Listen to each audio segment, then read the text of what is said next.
Well, hello, wrestling fans, and welcome to the 199th episode Oh my of God. the We Can't Wrestle podcast. We're almost to 200. Nate Maxon, your host, here with you, and I am joined, of course, by my brother Aaron, Hello. Senor Archie Mitchell, What's up?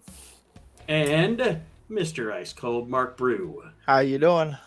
What's that, We like are 3 do- years? Is it What's 200? that? It's 200 like 3 years or something? I don't know. Actually, it's not, because obviously we haven't always done a show every single week. We started this journey, obviously, with the OG Kyle Army in March of 2017 was when we had the first episode of the show. I remember So- that operation. Yeah, the show sounded like garbage. We were on Skype. Everybody sounded like they were calling on a phone from 1985. We've come a long, long way here on the We Can't Wrestle podcast, and we are getting ready for our 200th episode, which I don't know. Maybe I can make it longer than episode 100 was. I think episode 100 was like 6 hours and 39 minutes long. Holy But that- cannoli. That's because Nope. Aaron's part was 535 minutes long. So. I have a lot of things to say. Well, what we're going to do for this 199th episode of the show is this week we are doing least favorite, most favorite. And Archie, you don't have any, but you can still answer the questions. Obviously, Yes, you're part yes. of the cult here. So Just think of one off the top of your head. Yeah. Just ask. you think- Right. I've been pulling the Scott. I've been being the Scott Hall of the show. I've been kind of, being a bad guy and not being able to be around, and life has just been kicking my ass. So I apologize to the viewers, me not being prepared, but I haven't been on the show in a while. I haven't done my own podcast in a while. So I just wanted to get back into the swing of things with the guys and hear their questions and crack up a little bit. yes, and that's what I was going to say. You are welcome to be here. We'll cheer you up.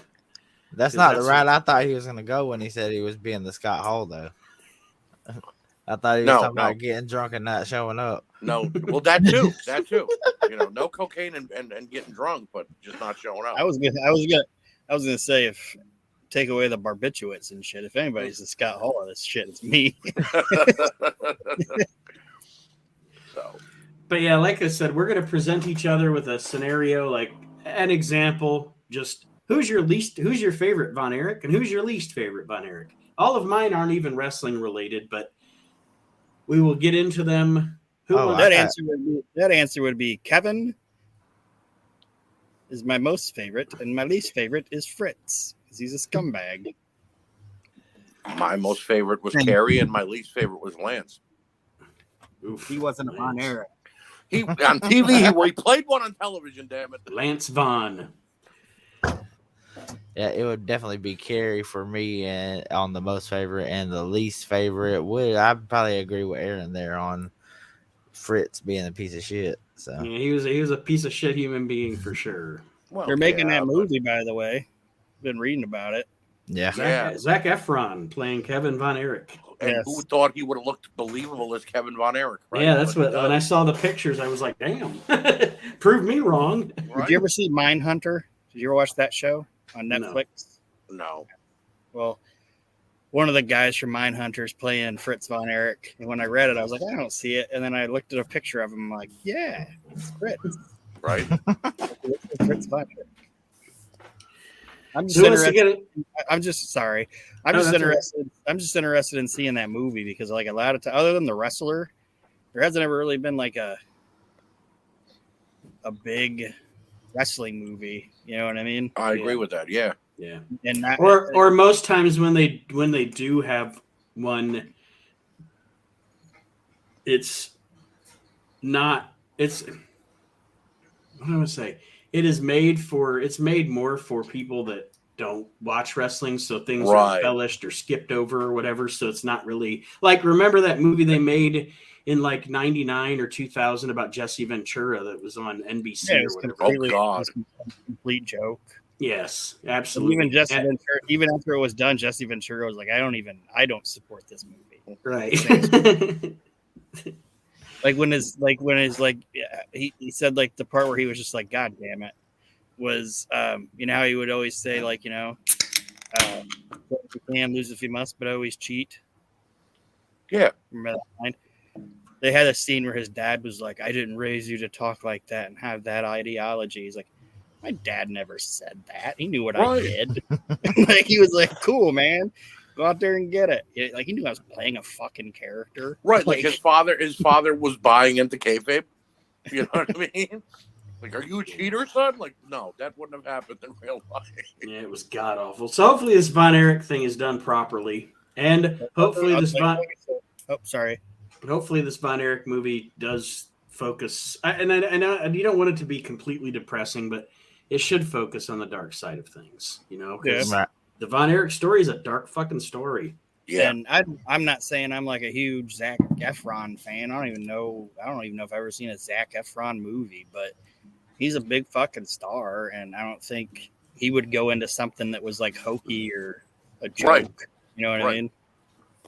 So, well, who wants to start us off here? I mean, I can start, Aaron, if you want to. It's up to you, Mark, if you want to. Let's have Archie start. Yeah. All right. All Kidding. Right. Somebody question one.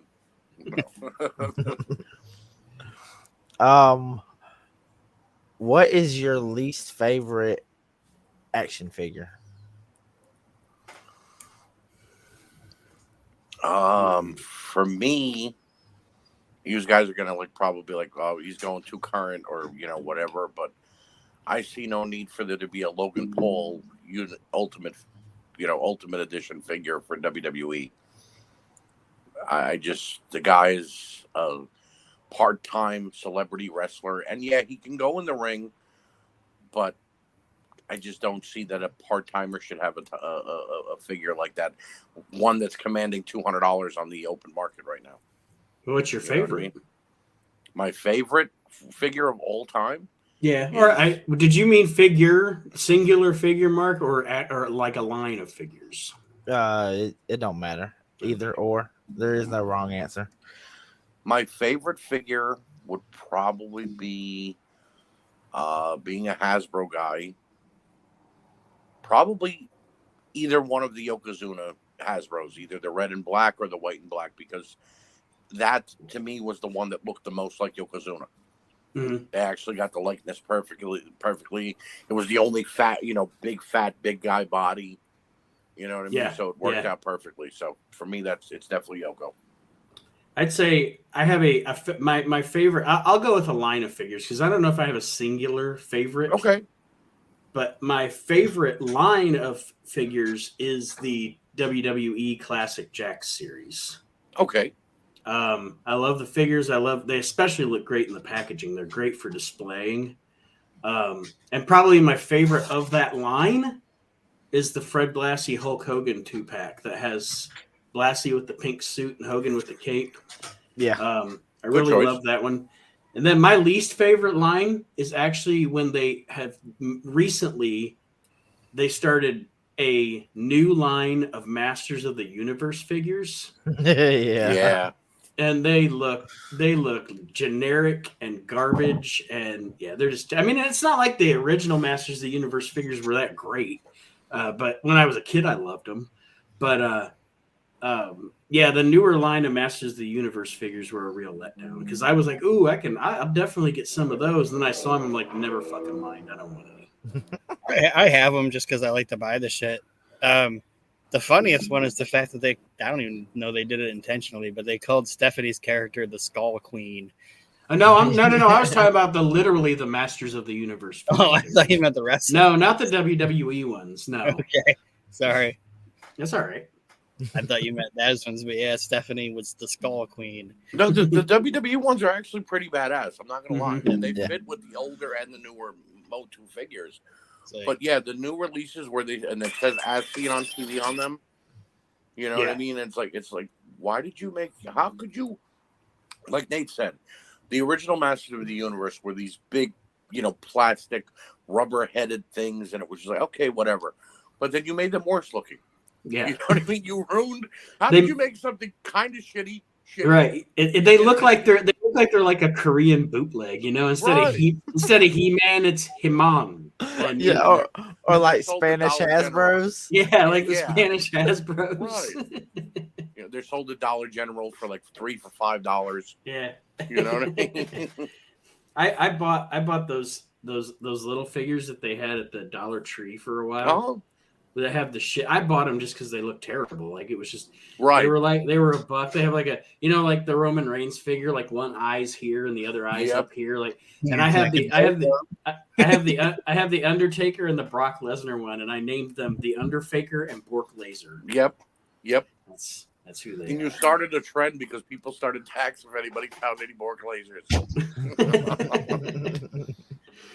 So, Aaron, I thought we were like wrestling wise, are both 90s Hasbro figures. And this is gonna sound silly, but I don't know why. But my favorite Hasbro is Doink with the actual hair. Okay. Like, I like that. I don't know why. I just do. And then line wise, I do like, you guys are more inclined, like more knowledgeable, like the names and stuff of like the lines. I like the ones like that are like in the white and red boxes. You know, That's not the Ultimate Editions. Yeah. Okay. I have an Undertaker that's in that's pretty cool. To be more modern, but I think like the chintziest looking fucking Hasbro, and I like they put no effort into this, is the Ric Flair one. Yeah. That's a terror. I own it. Right. They just gave him they gave him the Rick Rude pose. Yep.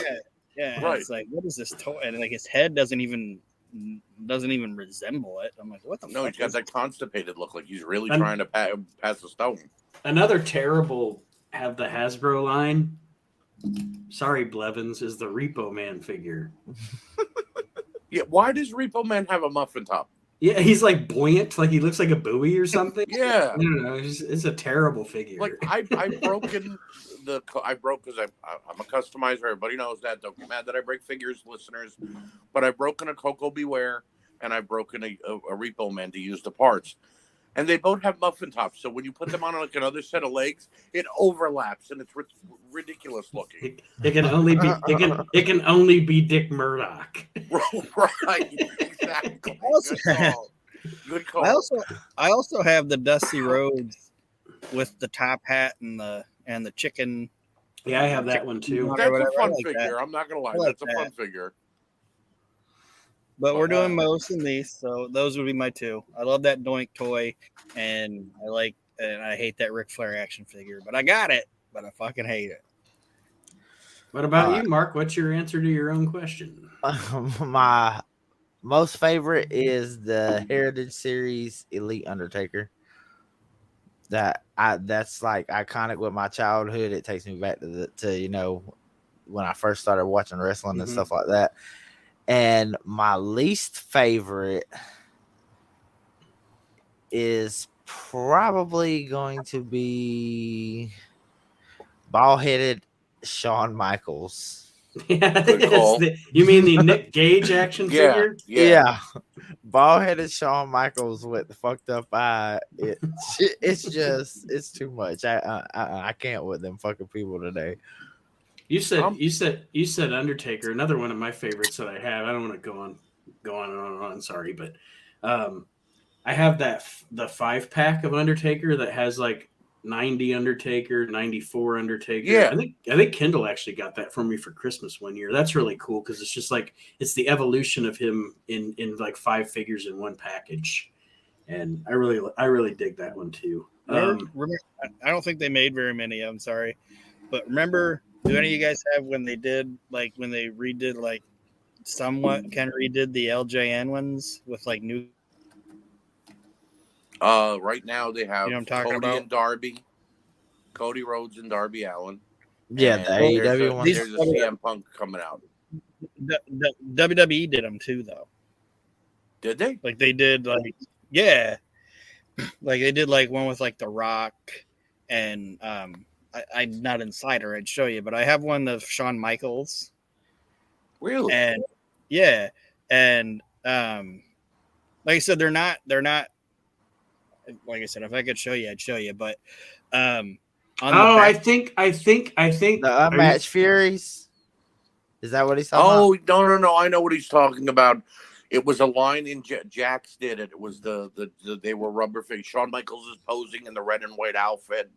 The Rock has got the just bring it hand. I know what he's talking about. Yeah. Yeah. like rocks up like Jack. this. Yeah.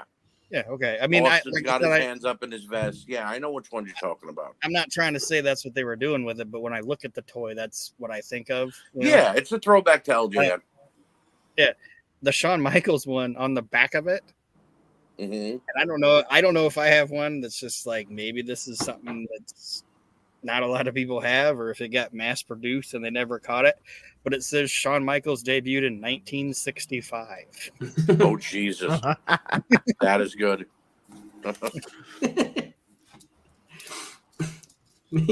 Lyndon Johnson was a big fan of Shawn Michaels. Yes. Sorry, Mark, I stepped on your thing. You said it was that the Taker was your favorite. Yeah, and my least favorite was the bald-headed Shawn Michaels. Yeah, bald-headed Shawn Michaels. That's what made me think of that Shawn Michaels thing. Laren, do you want to go next? Sure. What is your most favorite stipulation match, and what is your least favorite stipulation match?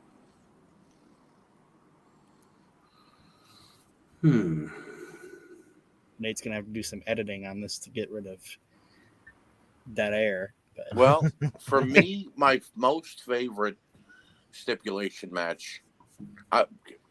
Could we consider a traditional Survivor Series match a stipulation,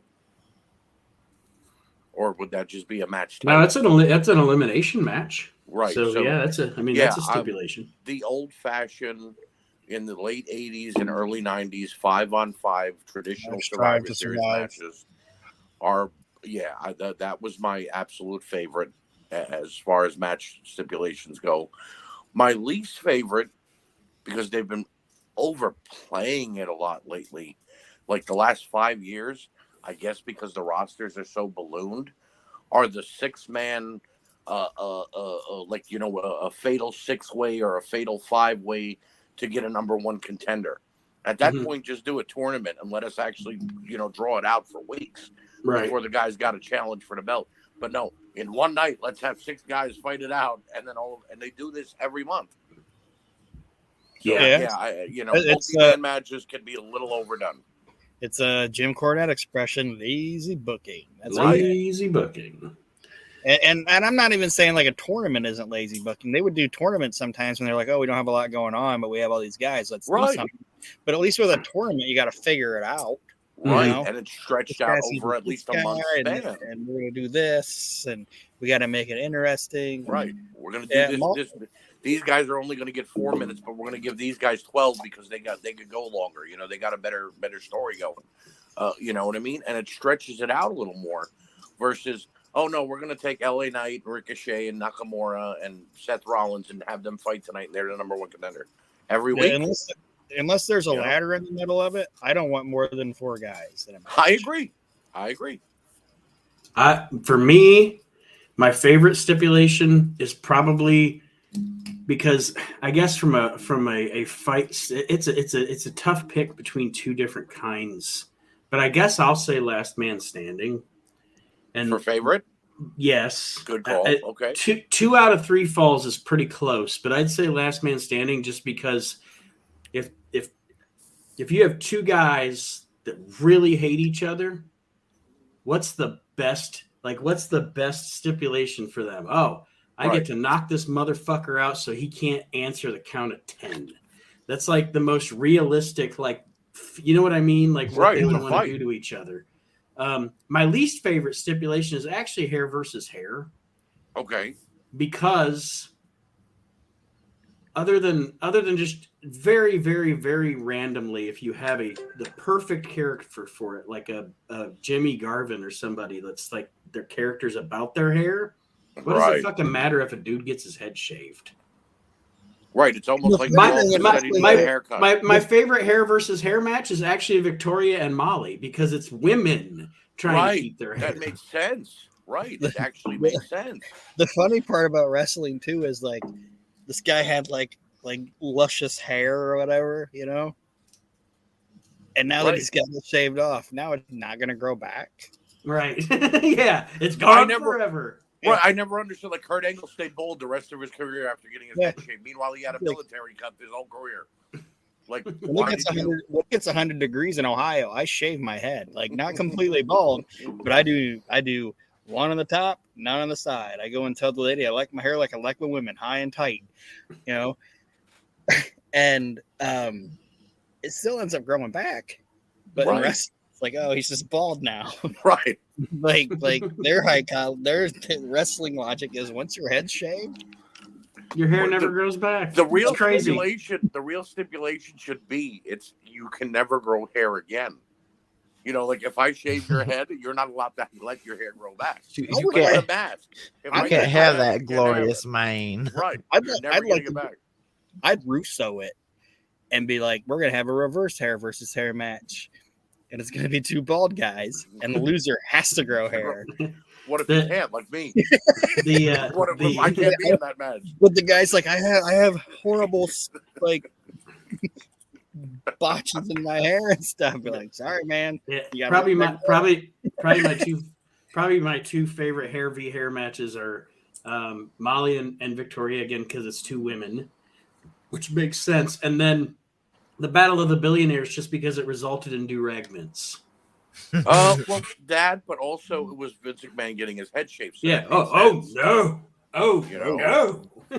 But I'm gonna go back to what Nate said about his favorite match, the Last Man Standing. Nate, I love a good Last Man Standing match, but the BS they've been pulling like the last 5 or 6 years, or even dating back to Batista versus John Cena, where they tie their opponent to something. Makes no sense. I want to see somebody get knocked the F out. You know what I mean? Or something like Cena and Umaga. That's a great Last Man Standing match. No, that's great. That's great. Right, you knocked out your opponent. But when I see like them pull out the duct tape and they begin tying each other to the ring post so they can't stand up, I'm like, that's being too literal. That's not what that means. You know what I mean? Yes, it's a cop out. It's a cop out. So. Lazy book. Well, I'd say my favorite stipulation would have to be the dog collar matches. I'm a fan of them. The old, it's the old school. I just got done watching Roddy and Valentine last night. Good match. Right.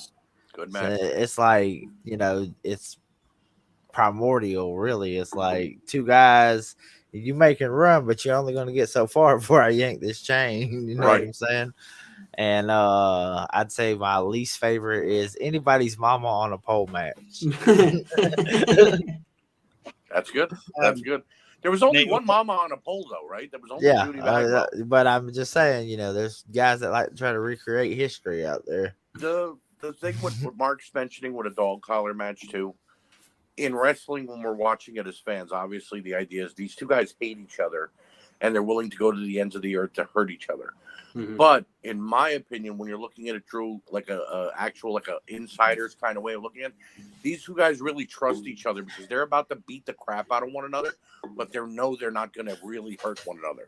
Right. Like Roddy almost lost hearing in his ear, but he didn't blame Greg because, well, that's what happens in a dog collar match. You know what I mean? So he still trusted him.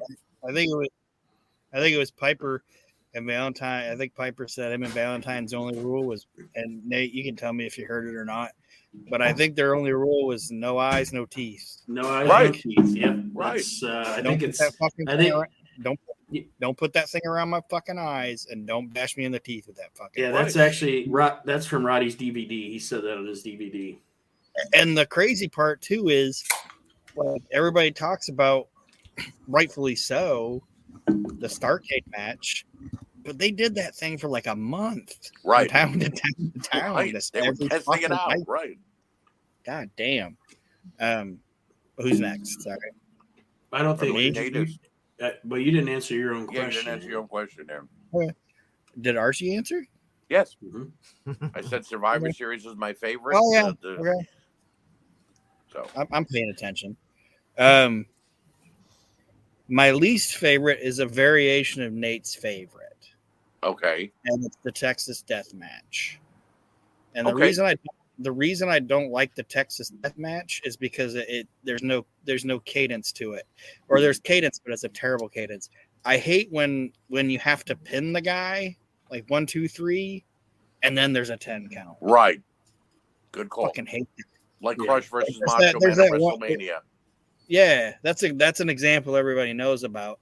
But like, there's that match that Lawler's about where it's like we had 42 falls in that match. It's like, God damn! Like, right? I love Memphis wrestling, but if I would have seen that, I would have been like, this is fucking trash. Like, I don't like this at all. Yeah, it's almost like the guy is begging to get pinned just so he can have 10 seconds to get up. Yeah, you know, like okay, I'm gonna let you pin me because I know I can't. I don't feel like breathing right now, but then I get 9 seconds to breathe and stand up. You know what I mean? Yeah, I don't like the pacing of those types of matches. Mm-hmm. And then my favorite was kind of like what I said, like kind of what Archie said, which I don't know if this is technically a stipulation match, but I wrote it down, and then I wrote down an alternate in case you guys tell me that it isn't, and it's the Royal Rumble. Battle Royal or Royal Rumble is a stipulation. I would agree with that. Mm-hmm. Okay. Yeah. And then what's not to like about it? The close second for me is the War Games. That was my ultimate War Games. That got diluted as the years went on and people didn't understand what it was. But yeah, Royal Rumble, it's consistently always good. And you guys know my favorite match and my favorite Rumble is 92 because of Flair, obviously. But see what you said about War Games, Aaron, to it has gotten diluted because you look at how the WWE is doing it now during Survivor Series. There's no damn top on the cage. You know what I mean? How could you have a War Games match that you can get in and out of? Right. You know what I mean? That's not what War Games is about. This is where I'll give it to AEW, except for them blowing it when they actually put the match together. They do a War Games match. They call it Blood and Guts, and there is a top on the cage, and it is 2 rings, and it looks amazing. But yeah, there's no top on it because I guarantee there were guys like, how am I supposed to jump off it on somebody? Right. There's no top if there's a top on it. But anyway, but yeah, so Rumble gets the slight edge over War Games just because even I'm starting to get into the modern shit again. Like they've been hitting their stride, I think. Right. But consistently, even when I was kind of a lapsed fan, I still would always watch the Royal Rumble because it's always fucking enjoyable. And oh yeah, it's a good time. Oh yeah, and I like that they did add a women's Royal Rumble now because now you get 2 Rumble matches in one show. I mean, that's not saying the women's Rumble is always great, you know what I mean? But at least it gives you one at the beginning of the show and then one towards the ending or the middle. You know what I mean? So, yeah. All right, wrestling or non-wrestling for the first non-wrestling. All right. So this is going to be an AEW question. All right. What are your favorite and least favorite fast food French fries? Oh, okay. I'll go there first. Okay. My favorite is McDonald's, which I think 90% of the population will say the same thing. You know, what's not to love about a McDonald's French fry? Mm-hmm. They're crispy, they're salty, they're great. My least favorite, on the other hand, maybe I'm going to catch some slack from this. I don't know. Checkers. They have that coating on French. I hate coated French fries. You know what I mean? It's like it's just not good. Texture wise, it's not good. We will get to that when we get to mine. Okay. Aaron, Mark, unless you want to go first, Mark, I'll go. My most favorite is Wendy's. Okay. My least favorite is Sonic's. Okay, good choice. Sonic is trash. I do not fuck with Sonic at all. Sonic, like The only thing my wife and I will ever go to Sonic for is she likes the drinks like the Sea Breeze and stuff like that, the slushies, but their food is trash. Yeah. They used to All make of a it. decent corn dog, but it went downhill after that. It's green. You know, Like, are you gonna give me I'd be like, are you gonna give me a bigger box? Because I'm gonna have to have something to shit in after I'm done eating. And I'm in my car. Goes through me like shit through a goose. Aaron? My favorite French fry is the seasoned curly fries from Arby's. Oh, good call. Mark took his headset off, like, fuck this, I'm out. Like, he hates I Arby's. can hear him. I can hear him. Okay. Yeah, the seasoned Arby's fries, and then my least favorite would be my least favorite fast food restaurant, and that would be Burger King. All right. So here's where I say, Archie, it's funny because you and I actually have Flip-flops? Sorry, Mitchell. What happened? Are we flip-flopped? No, you're good now. I took instead of taking Mark's other screen out, I took Archie out completely. Oh no. Sorry. Oh, You're shit. back. You're back though. So wait, Archie. we disagree so bad you had to throw me off the show? I'm sorry, I'll make my answer. It's funny because in the same respect we agree and disagree. Okay. Because my favorite fast food fry is also McDonald's. Right. But my very, very close second is actually here in our area. It's called Rallies. Right. But in your area, it's Checkers. I like those seasoned fries. I think they're good. Okay, but here's where I'll agree with you though to a certain extent. I've had Rallies as well because I've been to Baltimore and I've been to Ohio before, so I've had a Rallies. Rallies and Checkers are two different places though. Oh, I know no they're shit. the same. The fries are different. Yeah. Oh, the flavor wise, the fries are different. The milkshake's different. The burger's different. It's just I don't know. It's sort of like how Hardee's and the other places. What is it called? Hardee's and Carl's Jr. are the same. Yes, Carl's Jr. But yet the food is completely different. It's the same They're thing. just owned by the same place. Right, and they have the same logo, but just a different name. Okay, well then I've never had Checkers fries then. So I don't know what it is. Like I've had a hot dog from Rally, and I was like, wow, this is delicious. I wish we had Rally by us. My wife's like, we do. It's called Checkers. So I went there and had a hot dog from there. I'm like, this is trash.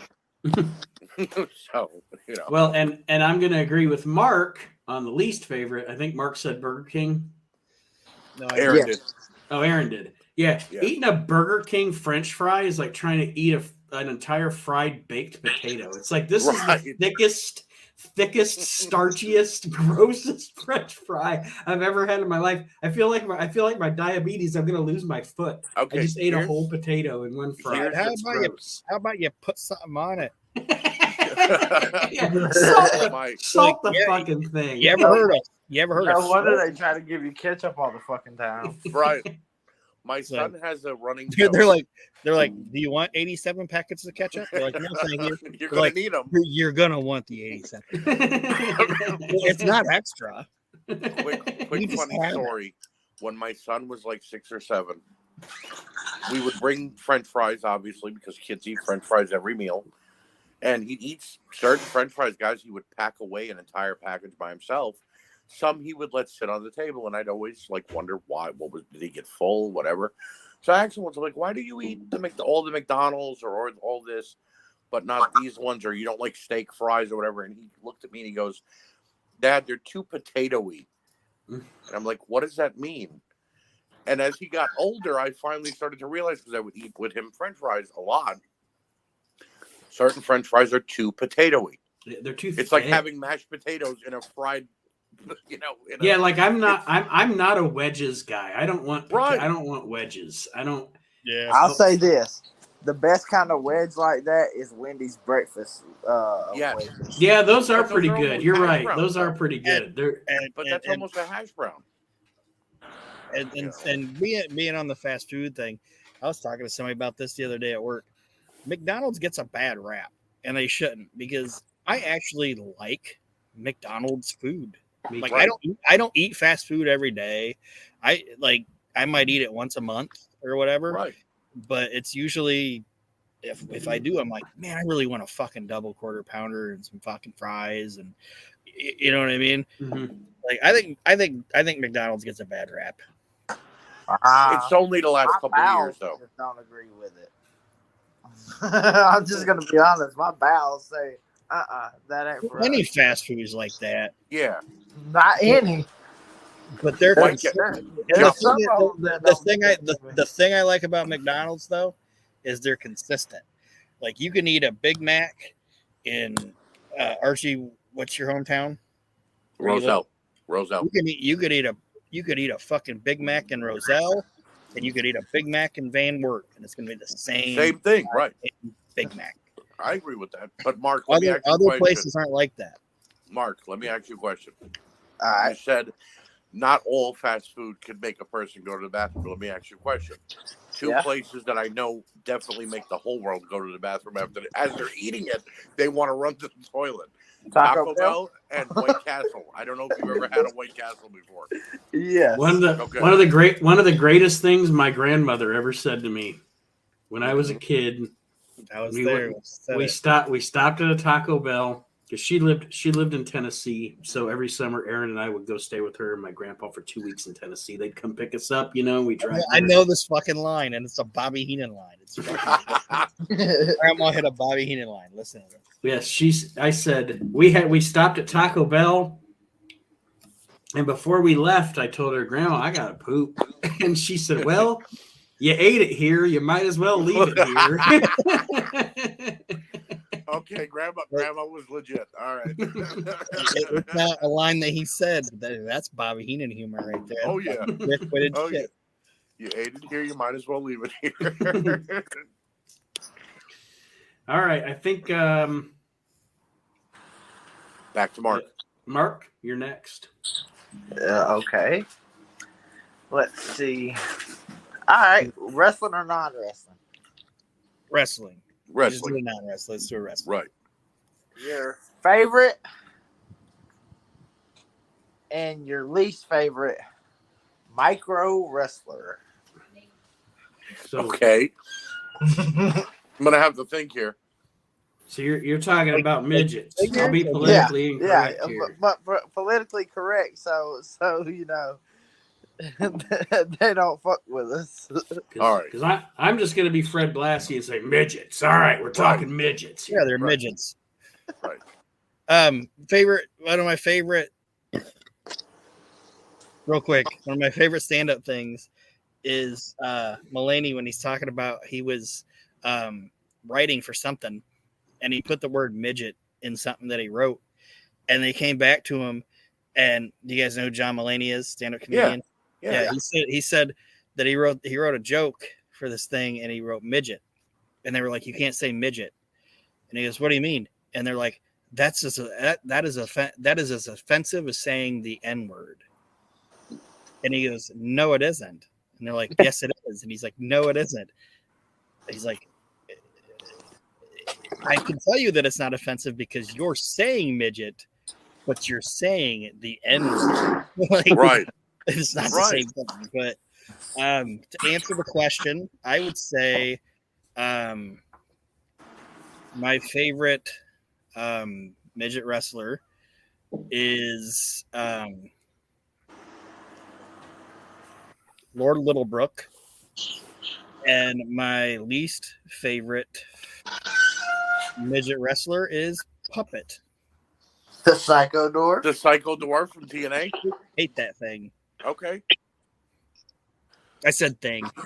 I should have. You made it worse. It's kind of like it was the N-word now. Yeah. I don't like Puppet.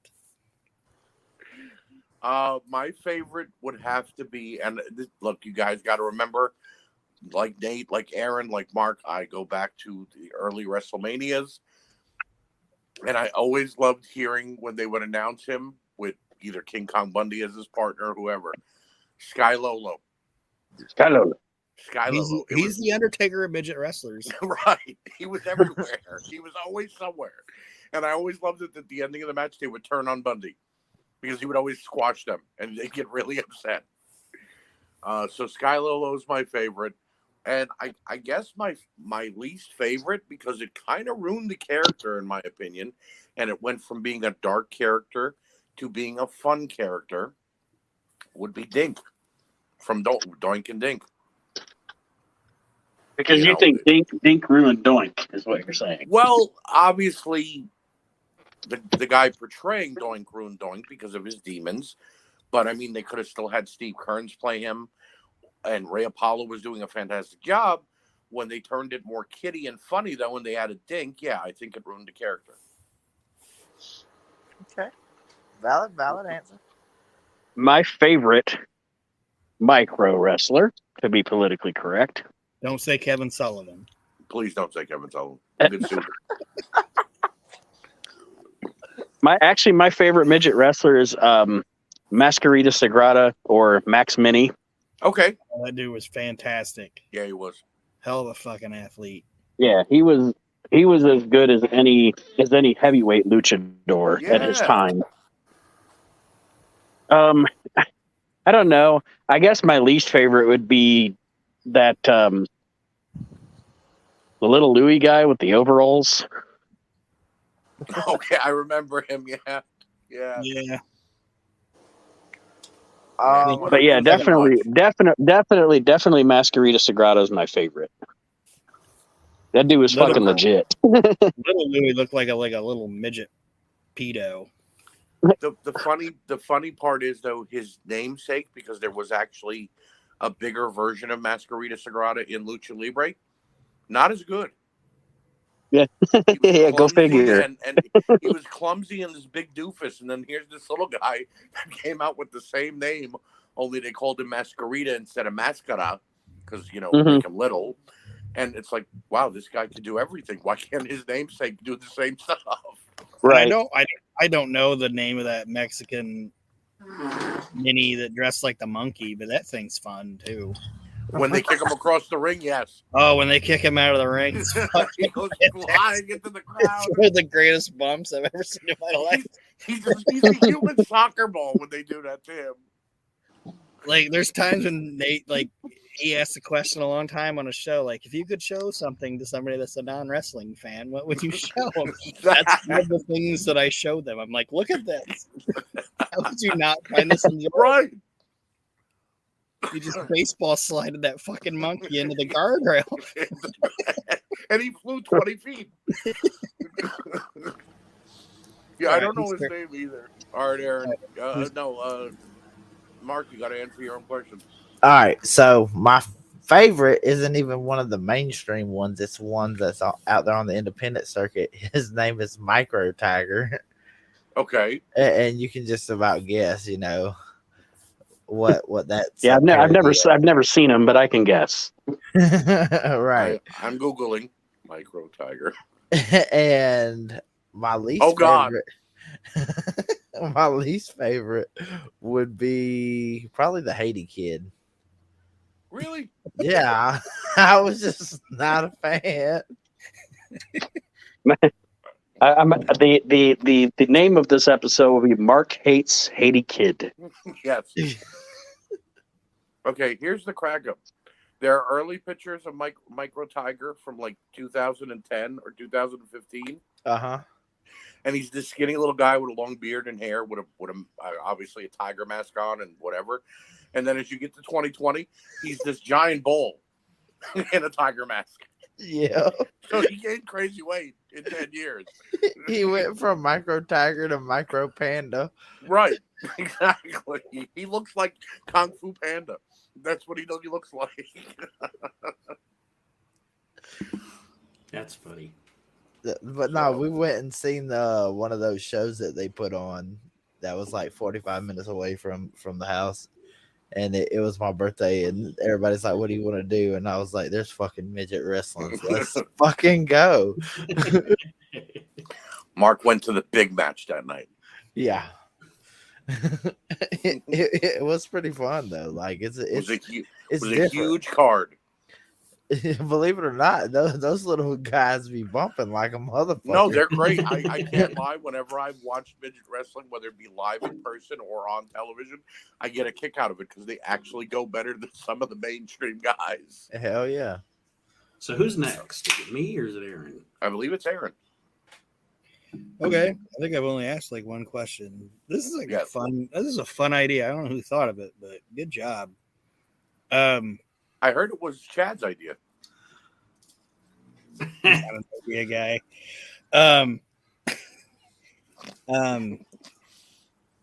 Favorite big man wrestler and least favorite big man wrestler. All right, so my favorite big man wrestler, it's always a tough question for me because it's actually a tie.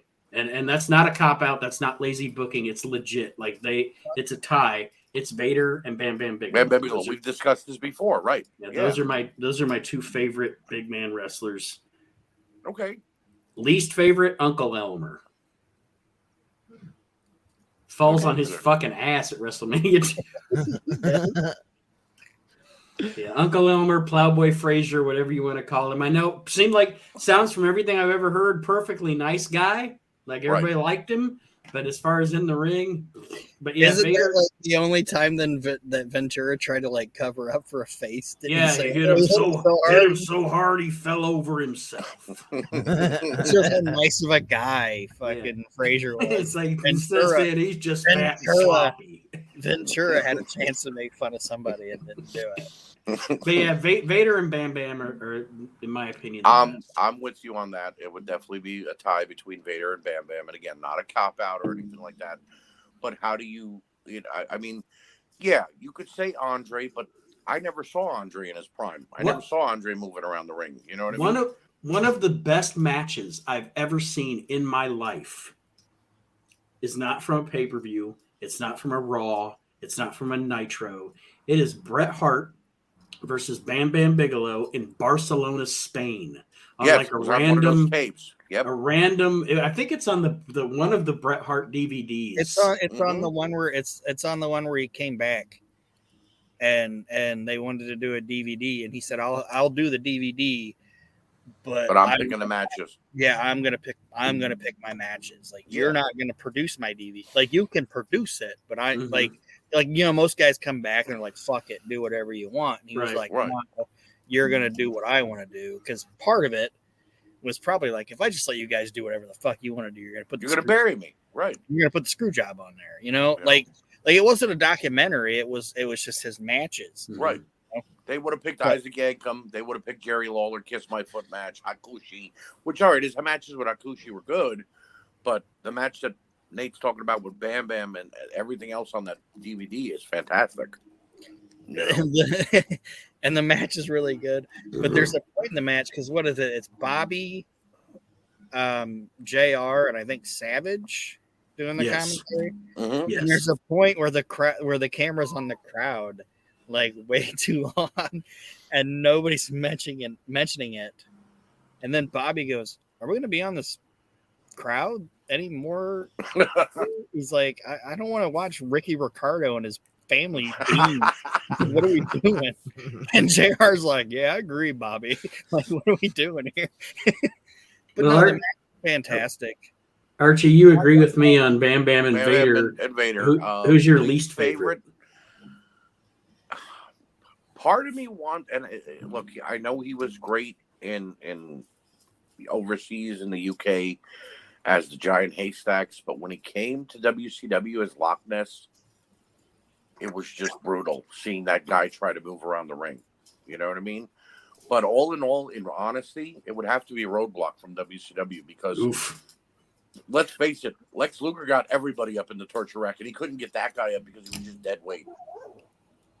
You know what I mean? He almost broke Lex Luger's neck that night, not being able to get him up in the torture rack. Yeah. Fat Joe Dirt. Dirt. Yeah. So, Mark? So, my favorite big guy is Yokozuna. Okay. My least favorite is going to be Bastion Booger. Mike Shaw. Say it and I'll kill you. You make that joke, and I will kill you where you stand. What the? Don't you even think about it, Mark. You know it. You know exactly what I mean, so don't even say it. Is he implying that Mark thinks that Archie looks like Bastion Booger? A lot of himself, Jeremy Cotton, and a couple other guys in the groups like to say that I look like Bastion Booger. You look Number more like one. You look more like Earthquake. Thank you. John I'll take John Penta all day long. I've never said that you look like Bastion Booger. I will say this live on the air so that everybody can hear. Mike Shaw, as what was he? Norman the Lunatic was funny as hell, and as Friar Ferguson was actually weird and funny. You know what I mean? But as Bastion Booger, he was a disgusting-looking piece of shit. That's why I get so angry. It's not because they're a piece of shit. Oh damn, Mitchell killed himself. He's back. Yoko. Yes. Yoko, to move that weight around that well is a fucking. There's never been, and again, like I said, Vader and Bam are my two favorite. But I will say this: I don't know that there's ever been a guy in that weight class that could move like that. It's a miracle. That spinning heel, when he would hit that spinning heel kick and leave his feet. It was like you almost felt bad for the guy taking it. Like, oh God, you just got hit by 600 pounds. Well, what I was going to say was, and he's not one of my guys, but what I think is the most impressive about it is that he was that fucking big, and I've never ever heard anybody say he hurt them. He hurt them. Right. Like him being able to move like that is fantastic, but him being able to move like that and not fucking fall on somebody. All those bonsai drops, and he never broke somebody's ribs. And we saw that one video where his feet gave out, and he literally landed on the guy full force, and that guy never came out was like, Yokozuna broke my sternum. Mm-hmm. You know what I mean? So, Aaron, what's your answer to your question? Mine was like you said when you said, "Oh, it might be a cop out because there's a tie." I have a tie. And one of my ties is the same as what you guys said. It's Bam Bam Bigelow. And the other reason it's a tie was because I was like, these guys might try to tell me he's not a big man wrestler. No, he's a big man. Not this. I know Bam Bam is, but like this other guy, you guys might tell me he's not a big man wrestler, and it's Dr. Death. Is Dr. Death considered a big man wrestler? I've always seen him booked as a super heavyweight. You know what I mean? So I guess I would consider him a big man. He was definitely fucking cornbread fed. Yeah. And towards the tail end of his career, he was big. Yeah. So, but I mean, he's 6'4", and he's like 289 pounds. Yeah. Like, and just fucking has no neck. To me, he's a big man wrestler, and it's kind of like people don't think of a lot of times people don't think of Animal as being a big man wrestler, but I consider him a big man wrestler. Definitely. To me, a big man wrestler isn't just a big fat guy; it's a big motherfucker, and it's a horse, a powerhouse. You know what I mean? And Steve Williams to me it's Bammer, and then it's Steve. I agree with you there. And the reason I smiled when Archie said his least was because he's my least, and I think I put him in the Hall of Shame, and it's Heart Block or whatever it is. The Roadblock. Hit you with the quadruple bypass. Yeah, how's that?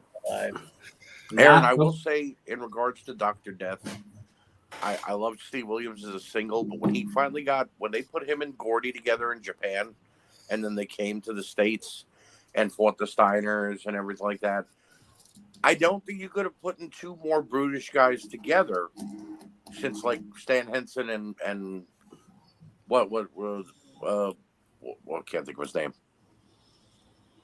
Hanson and Brody? Yeah, Hanson and Brody, yeah. That's you know what I mean? That was the way I looked at them, like a modern day Hanson and Brody. So, So I'll do a wrestling one next. Okay. Not WWF, not WCW, and you can't count the NWA because it was an amalgamation of all the promotions at the time. I don't know what that word means. No, I'm just kidding. I'm just kidding. Combination. I'm just kidding. I'm kidding. Is this least favorite, most favorite promotion?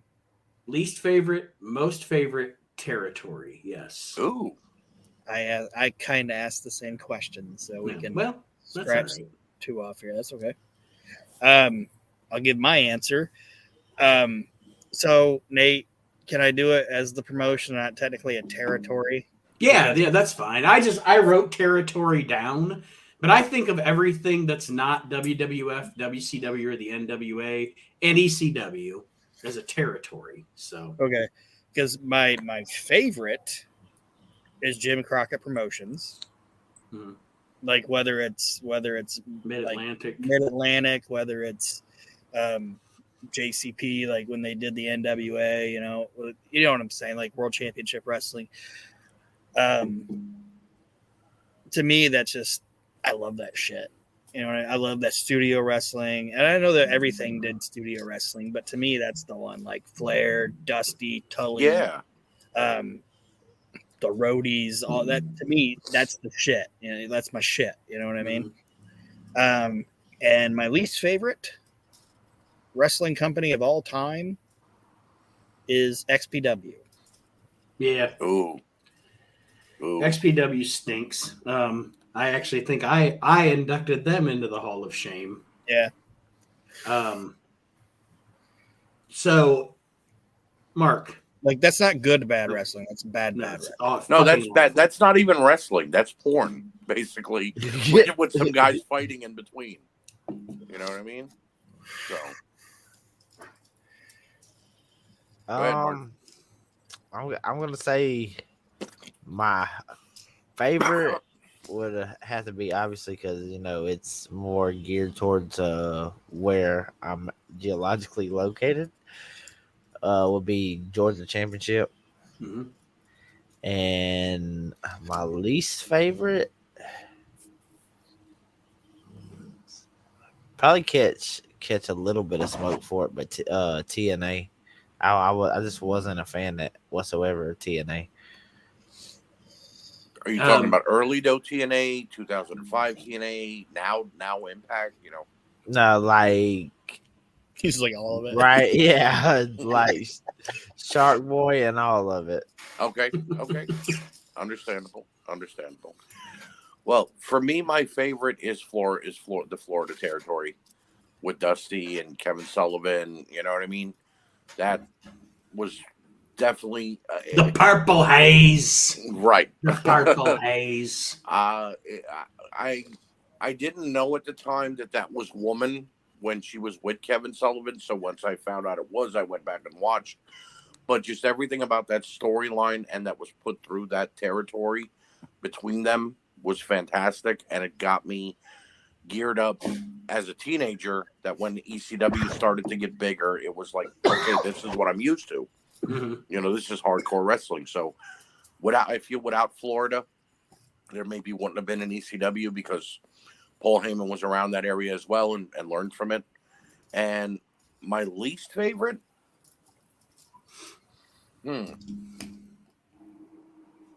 probably it was the precursor to TNA. It was a company called World Wrestling All Stars. It was in Australia. Mm-hmm. Yeah, we watched those. Remember? Yeah, the February of fuckery. Yep. Did you guys watch that shit? Yep, and it was because number one, audio was bad on every show you tried to watch, and I'm going back to even when it was on pay-per-view, the audio was bad.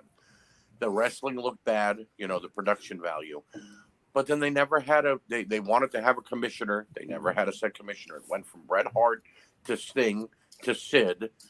Meanwhile, Sid was still walking with a cane from breaking his leg. You know what I mean? And the champion, they gave the title to everybody they could, and the guy could never make it back to Australia to come and defend it. So, like, why did you poorly book a cheap man's WCW? Right. And so for me, it's hands down, no doubt, my favorite territory of all time is Memphis. Right. For all its good and all its bad, to me, if I'm gonna tell you what is other than and I'm a WWF/WWE guy, folks. So whatever, judge me for it. I don't give a shit. It's what I like to watch. But if it's not WWF/WWE, if you're saying, Nate, what wrestling you can only watch one wrestling promotion for the rest of your life, give me Memphis. For all its good and all its bad, I fucking love Memphis wrestling. It's the best. And Memphis is. Oh, sorry. No, that's okay. I was just gonna say, and you can comment, but XPW is actually also my least favorite, just because I fucking loathe everything XPW. But since you said that, Aaron, I will also say this, and this is hard to say because I do like a lot of the talent that was in it. But if you're gonna sit down and watch a territory, and I also love Global, but if you're gonna sit down and watch a territory from beginning to end without a break, World Class actually isn't that great, because it's so repetitive. Yeah, every week it's the Von Erichs beating the Freebirds, the Von Erichs beating this. You know what I mean? It's just so repetitive, and I'm not hating on it because it really is. There's some great talent there and stuff, but World Class is just too repetitive to sit down and just watch it. It was a company that didn't want to. I don't want to say it. Fritz wasn't willing, even if somebody was really good, Fritz wasn't willing to say, okay, we're going to go with this guy instead of the boy. The thing that World Class did best was they actually were the innovators in television presenting wrestling on TV. They invented a lot of shit that people still use now, but the unwillingness to move on. I almost said pull the trigger, which I shouldn't have said. But the unwillingness to say, okay, we got to move on to something else because this guy's over or that guy's over. And it showed when the boys started going away. That also, and because it's funny because you could actually throw it in my face. That speaks to the testament of Jerry Lawler, because on one hand, I'm saying I got the same stars over and over and over again in World Class, but I can also deal with the fact that Jerry Lawler's the mainstay in Memphis. But he wasn't wrestling the same guy every week. Right. And sometimes he was wrestling a mummy. And it's ridiculous, but it's still fun. He did the Bruno route of, I'm going to bring this guy in and I'm going to get 3 or 4 matches out of him, and then he's going to go away. Mm-hmm. And I'll bring somebody else in and they're going to beat me. You know, Fritz didn't do that. Yeah, Memphis with Lawler and Lance Russell on the call. And it's to me, it's the best episodic, other than the WWF, it's the best episodic pro wrestling of all time. And we all have our own tastes. I'm not going to hate on Georgia. I'm not going to hate on JCP. This is just a personal thing. This is, Memphis is my shit, man. I love Memphis. All right, back to Mark. Yes. Mark, you want to go non-wrestling? Yeah, I can go non-wrestling. All right. Let's hear. What is your guys' favorite brand of coffee, and how do you take your coffee, and what is your least? Oh, God. This is setting me up for failure. Okay, so it's going to be a very quick answer for me. Yeah, Aaron doesn't drink coffee. My least favorite coffee is all of it. All coffee, right? And my most favorite coffee is none of it. And my least favorite thing about coffee is when somebody goes, you wouldn't like me before I drink my coffee. I don't like you after you drink your coffee. Oh, God. Oh, God. Oh, shit. That's good. I don't like you. I drink. I don't necessarily have a least favorite, just because, to be honest with you, when I was like 20, I picked a brand and went with it. So for my entire adult life, I've drank Maxwell House. Okay. And I am very simple. Before I got the diabetes, I drank Maxwell House black with sugar in it.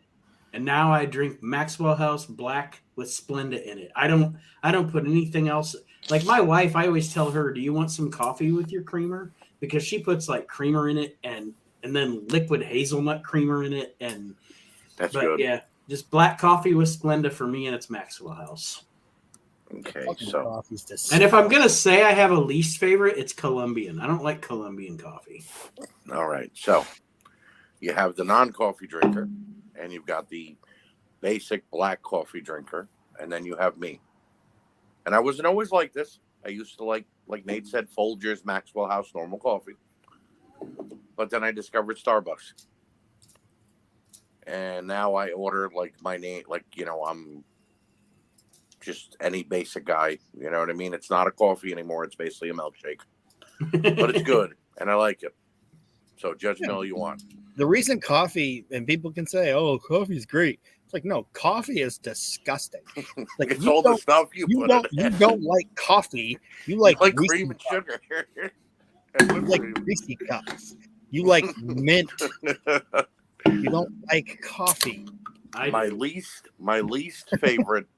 My go-to in the morning though is a regular cup of coffee, usually like a Tim Hortons or, you know, any kind of brand that whatever pod they made for the Keurig that we have, and 2 creams and 1 Splenda because I almost have the diabetes and I don't want to get it completely. Mm-hmm. My least favorite brand of coffee though, and the last few years because it's basically become brown water in a cup, is Dunkin' Donuts. We don't have a Dunkin' around here, so I've actually never even had their coffee. Good. One in Salina. No, I didn't know. Good. Dunkin' Donuts is bad coffee, though. In my opinion, it's water. I don't know how American runs on Dunkin'. Yeah, Archie, what I was good. You do not want to, Archie. You do not want to go by the diabetes. Like you don't want that to be what takes you, because I think that's what took Mike Shaw. I hate you, Aaron. Aaron, you're such a booger.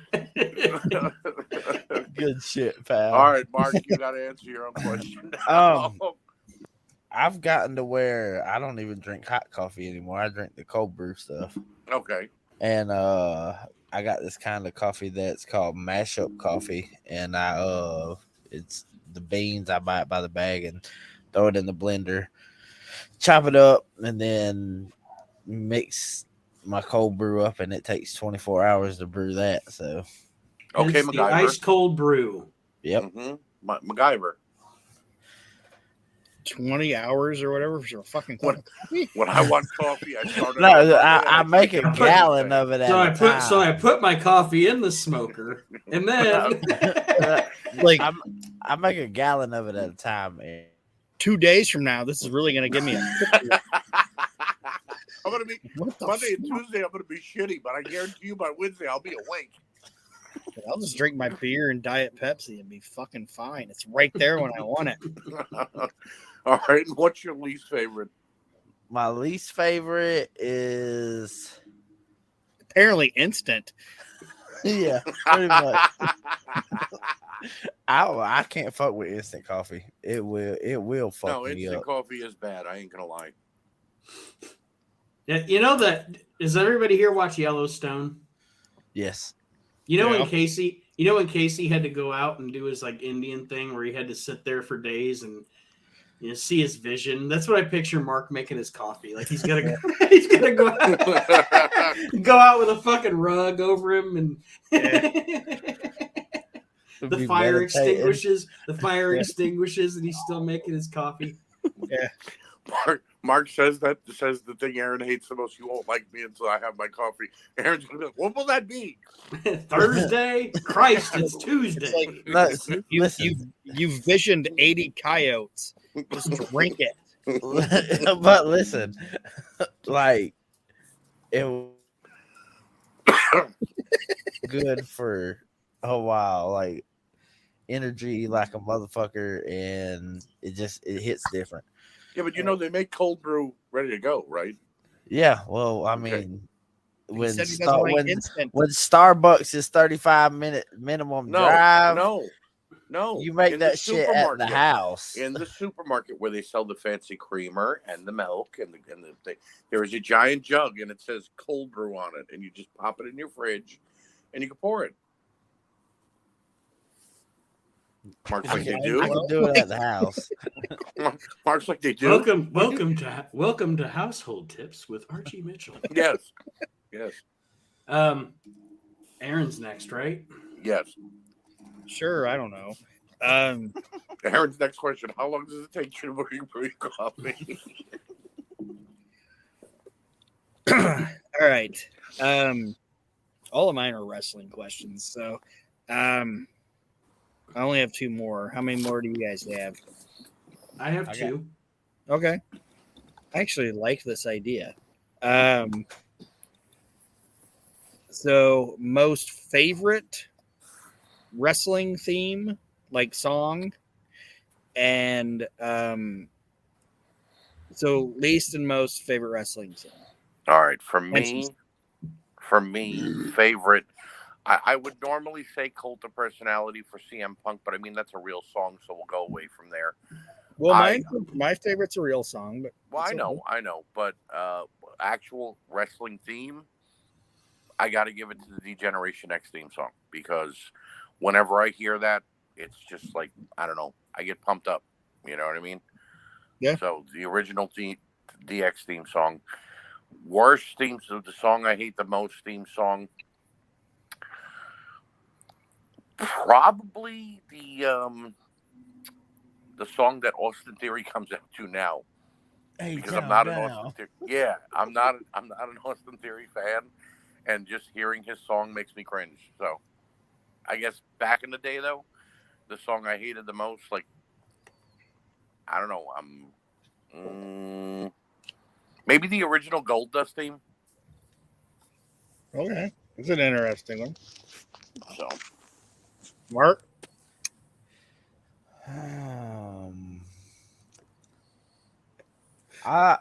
My favorite entrance, my most favorite entrance music, and I'm probably gonna catch shit on this one, but I don't give a fuck because I liked it.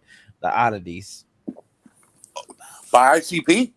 Yeah, with Dude, the ICP's fucking trash. I liked the fucking entrance music though.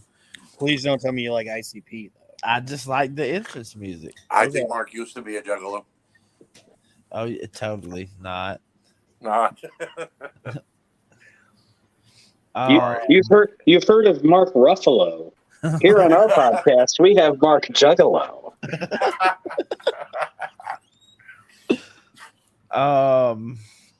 My least favorite,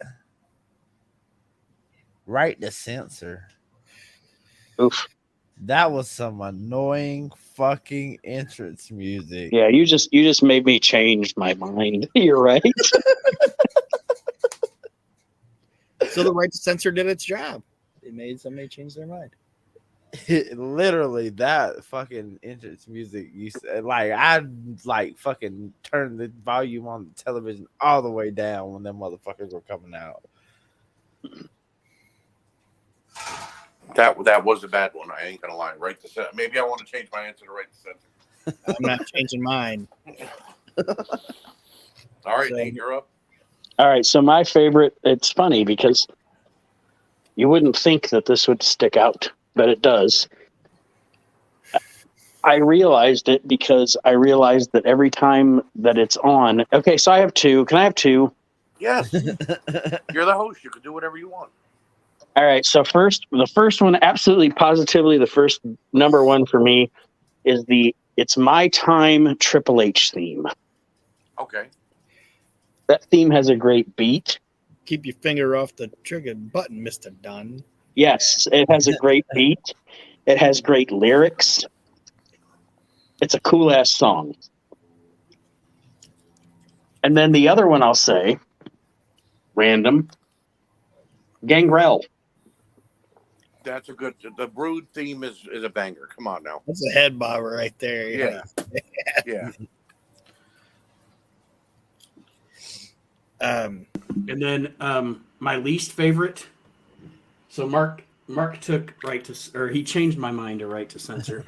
But my least favorite isn't even so much that it annoys me or anything like that.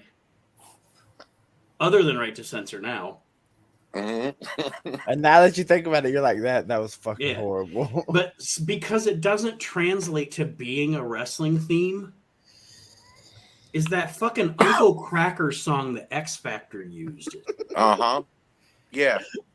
I agree with I that. got everything I ever wanted. That fucking thing is not a wrestling theme. It's not that it's a bad song, but it's a shitty wrestling theme. The Am I opening wrong? of it, especially for heels. You're not wrong. Especially You're not for wrong. heels. Shit did not especially translate right, whatsoever. because the beginning of it made you think that we were about to hear an actual great song. You're rolling with the X Factor, and then all of a sudden, I got everything. I got everything I What? ever wanted. What What the fuck is going on? This guy has a stroke. It also does suck because Uncle Cracker sucks. I'm just saying, it's like, did this guy get Bell's palsy while he was recording the song? If your kid rocks Toady, you're a piece of shit. But You're see, the Brutus Beefcake of music, Uncle Cracker. But this is what I'm wondering, though, Aaron. They were like, "Hey, look, we need American Badass for the Undertaker. Can we get a Kid Rock?" And he's like, "Yeah, I want so much money, and I'll even perform it at WrestleMania. But you got to let Uncle Cracker do a theme song too. Fuck, put him with Xbox." They're like, who's our most expendable faction? That's what I said. He's the Brutus Beefcake of music. It's like, if you want me, you got to take this guy. That had to be the move there, right? All right, Aaron, you're up. Answer your question. The reason I said you could have two is because I have two. Okay. Gangrel's a banger. Yeah, it is. He did porn too, so. Did he? Well, he directed it at least. So do you guys want my alternate or do you want my actual number one? Start with your alternate. My alternate is Pomp and Circumstance for Randy Savage. Okay. Good song. And my all-time favorite wrestling theme, and it's not even a theme that was like written by like Jimmy Hart or Jim Johnston or anything like that. It's a song that just encapsulates. I try to use a good word and I fucked it up, but it's Voodoo Child for Hulk Hogan. It matched. It was perfect. Song. It was perfect. Yeah. Fucking perfect. I don't know who thought of it. If you read the Hogan, that's Hogan all the way. I don't know if it was Hogan, but whoever it was great. It was Hogan. There's no way that Bischoff was like, "Oh, I'm going to license Voodoo Child." I'm thinking it might have been Nash, but you might be right. It could have been Hogan. If you read the lyrics to that fucking song, the story that it tells, for one, it's Jimi Hendrix, and he's in my top 10 favorite artists ever. Of course.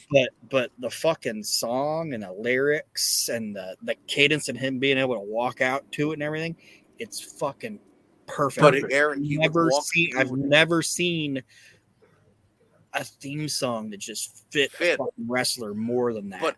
But he would play air guitar, and then he would hit like the first line of the song, and he'd go, "I'm standing next to a mountain, and I chop it down with the edge of my hand." And you're like, "That's Hogan." It's fucking great. It's Hogan, you know what I mean? It was perfect. Standing next to a booker, I chop him down with the edge of my hand. And that guy's playing fucking Airplane right next to him. It's also one of the few. I call it Voodoo Baby, but it's also one of the few like WWE Network themes where they actually got that one right. Right. Like the overdub or whatever. Yeah. Right. I call it Voodoo Baby just because it's funny to me, but yeah, Voodoo Child, fantastic. Hogan, it fit perfectly. Yeah, definitely. He shouldn't have stopped using it after the NWO. He was still Hollywood Hogan when he went back to the red and yellow. Why didn't he keep it? I don't know. And my least favorite is a deep cut, and you guys probably might not know it, but he used it in like 92 and 93, and it came from the Slam Jam album from WCW. Mm-hmm. And it's when they made Ricky Steamboat come out to the theme song Family Man. Yes. You know what I thought you were going to say? What's that? It's equally, Family Man's awful. But what is also equally awful is that fucking music they gave Ron Simmons. That yeah, they should have never taken the Doom theme off of him. Right. But yeah, I agree on the Steamboat one too. No, go ahead, sorry. No, Steamboat was his song for him was fantastic. They should have never changed it. It had it literally you picture Ricky Steamboat when you hear that song. But everything on the Slam Jam, except for in my opinion, except for Rick Rude's theme song, everything else was garbage because Sting's song made no sense either. He does this, he does that. He's something. He's quick big as a bear, and quick as a He's cat. quick as a cat. Yeah, like what? But there's the Ricky Steamboat theme. The opening lines are Ricky Steamboat is a family man, does the best he can, and then there's like a line where they say, he's the only wrestler left that you can understand. Ricky Steamboat, the Dragon. It's like, what the fuck is going on? You're talking about a former world heavyweight champion. These are the same people that wrote, Ricky I'm Steamboat. gonna be a Hulkamaniac. Yeah. Ricky Steamboat is a family man, does the best he can. It's like, what the fuck is going on? If the next line pays his bills on time when he can, I don't like. Yeah. I'm not a big fan of theme songs that are literal. Mm-hmm. You know what I mean? Like the Lucha Brothers in AEW come out to a song called Zero Miro, and it Lucha Brothers hanging out, yeah, Lucha Brothers Zero Miro, and it's like, why not just give them music with no words? That's the best for certain wrestlers. Like Ricky Steamboat's song had no words. His original song, it was just perfect. Yeah, I got to get Archie to run that back one more time. How did that song go, Archie? Lucha Brothers hanging out, yeah, Zero Miro, and it's like, what? All right, we get it. They're brothers and they're Lucha Libre. What more? Like, why? Why are we this literal? That's the line. Sorry, I was like, I lost it. It's Ricky Steamboat is a family man, loves his wife and kids, and does the best he can. He's the only wrestler still around you can understand. Ricky Steamboat, the Dragon. That's ridiculous. That's the fucking hook for this guy. The Dragon. That's the Dragon. It looks like $1 million fucking bucks. Is super fucking handsome. And I'm not saying like I'm not gay, but I'm just saying good looking dude. Not that there's anything wrong with that. Can work his ass off, do all that shit. This is the fucking theme you put on him. All because you wanted to sell a CD. It was like if they would have introduced him on Rock and Wrestling, that's how it would have gone. Right. Like, oh, here's this nice guy. It's like, what the fuck? Now we know why Ricky never turned heel. The song wouldn't let him. So for my next one, do you want non-wrestling or wrestling? I have two more. One's a wrestling. You guys pick. Non-wrestling. Okay. This one's hard for me. The Dragon. Go ahead. I'm doing the best I can, okay? You are a family man. And you do love your wife and kids. Yeah.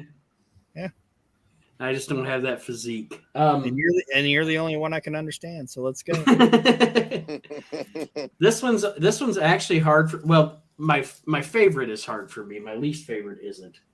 What is your favorite and least favorite Quentin Tarantino film? That's easy for me. My favorite is Pulp Fiction. I could literally watch that movie every time it's on television. One of the best films ever made. I have it on DVD. Close second might be Reservoir Dogs, but I mean it's Pulp Fiction all day. Least favorite, probably. I don't know if I have a least favorite actually. I mean, there was Four Rooms was fantastic. That's why I said this one was tough. Well, first for the favorite, but then for the least favorite, just because if I say least favorite, I'm not alluding in any way, shape, or form that I dislike the movie. Right. You know, I guess the one that I don't watch a lot, that I never, even when it's on, I'll be like, I don't need to watch it. I've seen it before. Dusk Till Dawn. Okay. You know what I mean? And it's not his fault, but it's just, you know. That's because they played that motherfucker on TNT every fucking day. when we The were best part of younger. that movie is Selma Hayek. I mean, let's be honest. I was gonna say I can't hate that because of that. Right. What does Marcellus Wallace look like? Mark? Um, I figured Pulp Fiction was going to be a favorite all the way around, but I have a difficulty with it. But Okay. I'd say out of the ones that I'm seeing right here, it would probably be The Hateful Eight. that's your Okay. favorite? Yeah, as my favorite. And my least favorite, I just wasn't into these movies. Probably gonna be Jackie Brown. Okay. Jackie Brown's great. Actually, Jackie Brown's my least favorite too. However, again, love the movie. Like all of Tarantino's movies are in my Right. favorite movies of all time. So if I'm Right. picking best or worst, it's kind of like making me pick my least favorite Star Wars movie. Right. You know? Right. Aaron, what do you say? Well, this is like trying to make me pick my least favorite ball, but It's like me trying to pick my least favorite kid. Yeah, I get it. My favorite is Reservoir Dogs. I love that fucking movie. And I'd say my least favorite is Inglourious Bastards. Good show. Okay. I'm not a fan of Inglourious Bastards as much as I thought I was too. So you're good on that. Yeah. I agree with Mark on least favorite. Like if I'm gonna pick a Tarantino movie to watch, the one I'm probably gonna pick last is Jackie Brown. Again, fantastic movie because Right. we're just taking the movies of a fantastic director and creator. Right. Jackie Brown's probably my least favorite. I love when fucking De Niro shoots in the parking lot. Yeah. He's like, just shut up. Stop talking. Just stop. Then he just shoots her in the fucking face. Pulp Fiction. It's a horrible fucking thing to do, but it's so fucking funny. Pulp Fiction is an easy pick, all right? Pulp Fiction is one of the greatest films ever made. Ever. And I will not ever say anything poorly about it. And when I was 16 years old and that movie came out, it was a transcending film for me in my life. Oh yeah. Oh yeah. However, as much as I love it, do you know what I watch more? What? Like Kill Bill 1?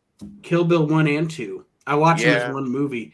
Kill Bill's so fucking good. It like, is. So the storytelling is amazing. good. And you know what the crazy thing about it is? I don't know if I've ever even told Aaron this. You know, Kendall will not watch Tarantino movies with me because for some reason she has an irrational hate of Uma Thurman. Really? Yeah. I'm like, I love Uma. Like, Uma's fucking amazing. She's amazing in everything, especially Tarantino movies. And Kendall's like, I'm not fucking watching it. I hate her. All right, fine. That's fine. We don't have to watch. You don't have to watch it. But yeah, the Kill Bill movies. And I always watch them as one movie. Right. You have to. I think they're my favorites. And I love Pulp Fiction. It's so good. That's how I watch Lonesome Dove. It's totally different things, but once a year, I'm like, I'm gonna watch all of Lonesome Dove. Clock in, like back a lunch. Isn't that like 80 episodes? Yeah. All right. So, quick question on topic with Pulp Fiction, Nate. Mm-hmm. To me, someone who's seen the movie 100 times, I look at it as in 3 days, but it's cut so differently. Yes. My brother Jimmy says that it's actually only a day and a half. And my friend Wallace says that it's 2 days. How many days do you say it is? I agree with you. I think it's 3. Right. Right? Because the first day is the day they go to pick up the briefcase. Day one. And then they end up at the bar with Bruce Willis. And then Bruce Willis has his fight later on that night. Right. Right? The next day, he wakes up. Right? No, wait, I lied. After the bar, it's nothing to do with the fight. The fight isn't until the next day. Uma Thurman and John Travolta go out that night. All that stuff happens where she almost dies. Don't be a square. Don't be a square. Jackrabbit Slims. I'm sorry, I'm not trying to cut you off, Archie. No, go ahead. But there's like That's the other thing that's great about Tarantino movies is the fucking soundtracks. Right. Like, if I hear that Chuck Berry song, I immediately think them dancing. Yes, like that's the first thing in my anyway. Yeah, no. So to me, it's 3 days. It's the way that I cut it, and also in my opinion, Pulp Fiction single-handedly saved John Travolta's career. Oh, no doubt, no doubt, because it's like he did Pulp Fiction, and then here's Face Off, and here's oh yeah, right. It's like you ain't done shit since Look Who's Talking, motherfucker. Right, right. Yeah. Well, Michael knowing it was, you know what I mean, phenomenon. It's like, what did you were making tearjerker movies? Why? You're John Travolta. Yeah. What do you guys think the MacGuffin is in the briefcase? You guys know what a MacGuffin is? Sorry, I've heard the statement before. I don't know what it means. It's an object in a movie that you don't actually see, and they don't tell you what it is. Tarantino swears it's not what everybody thinks it is. I thought it was Marcellus Wallace's soul. Oh, it is. But Tarantino swears that that's not it, because the briefcase thing, the code on the briefcase is 666. When he opens it, it's glowing. When he opens it again for Ringo at the diner, it's glowing, and he goes, "Oh my God, that's beautiful. Is that what I think it is?" So, I don't know. It's his soul. Tortino. I said Tortino. I said Tortino. Tortino, like he's a pizza. He's a pizza roll. But I think no, it's not that, because he wants to seem smarter than what he is. But and he's a very intelligent guy, music wise, or movie wise. But that's what it is. It's his fucking soul. Has to be. All right, so my final word on Tarantino, because I thought about it while we were taking a imaginary piss break. A poop. Kill Bill, the best action sequences are the Crazy 88 stuff. Oh, yeah. And actually, the best line in the whole two movies that makes me giggle every single time is when David Carradine goes, "I'm just fucking with you." That's so fucking because that scene is so intense, you know? And then he's like, "I'm just fucking with you." Anyway, Mark, non-wrestling. Your most favorite and least favorite desserts. All right. Easy. Go ahead, Nate. Easy for me because I'm not a sweets guy. Okay. But I love a good fucking cheesecake. And that is my grandma's fault, because my grandma always made me cheesecake. That's like, I don't like cake. So she always made cheesecake for my birthday and stuff. So not only do I love it, but it also obviously has a sentimental value to me. Cheesecake in any form is fantastic.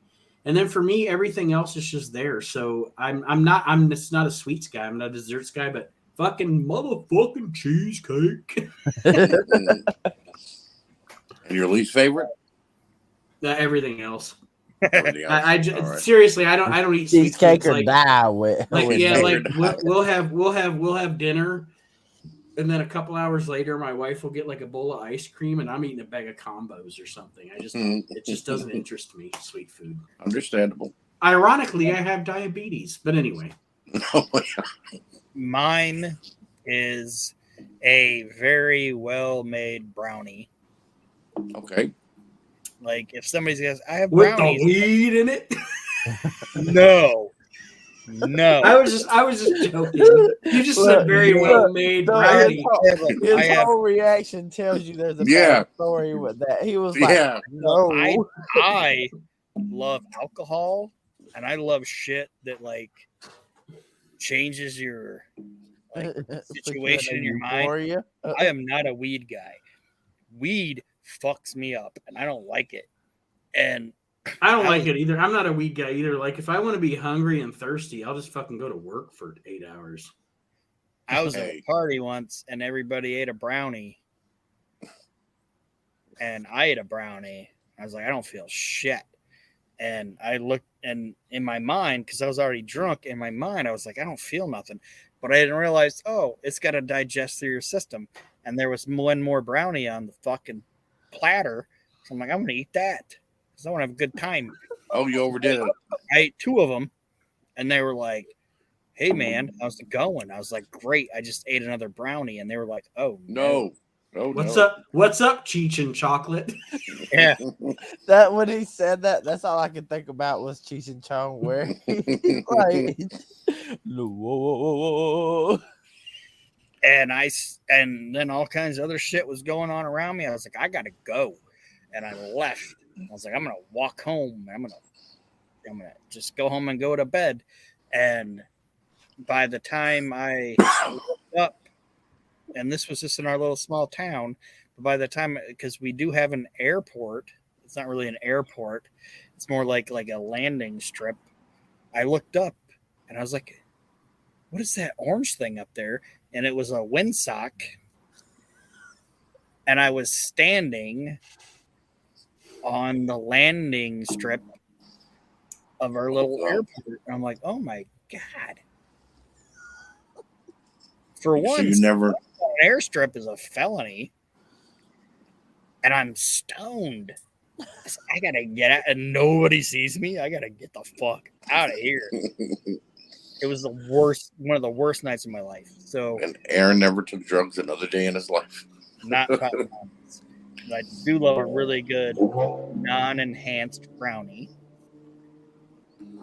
And my least favorite, like, dessert would be a cannoli.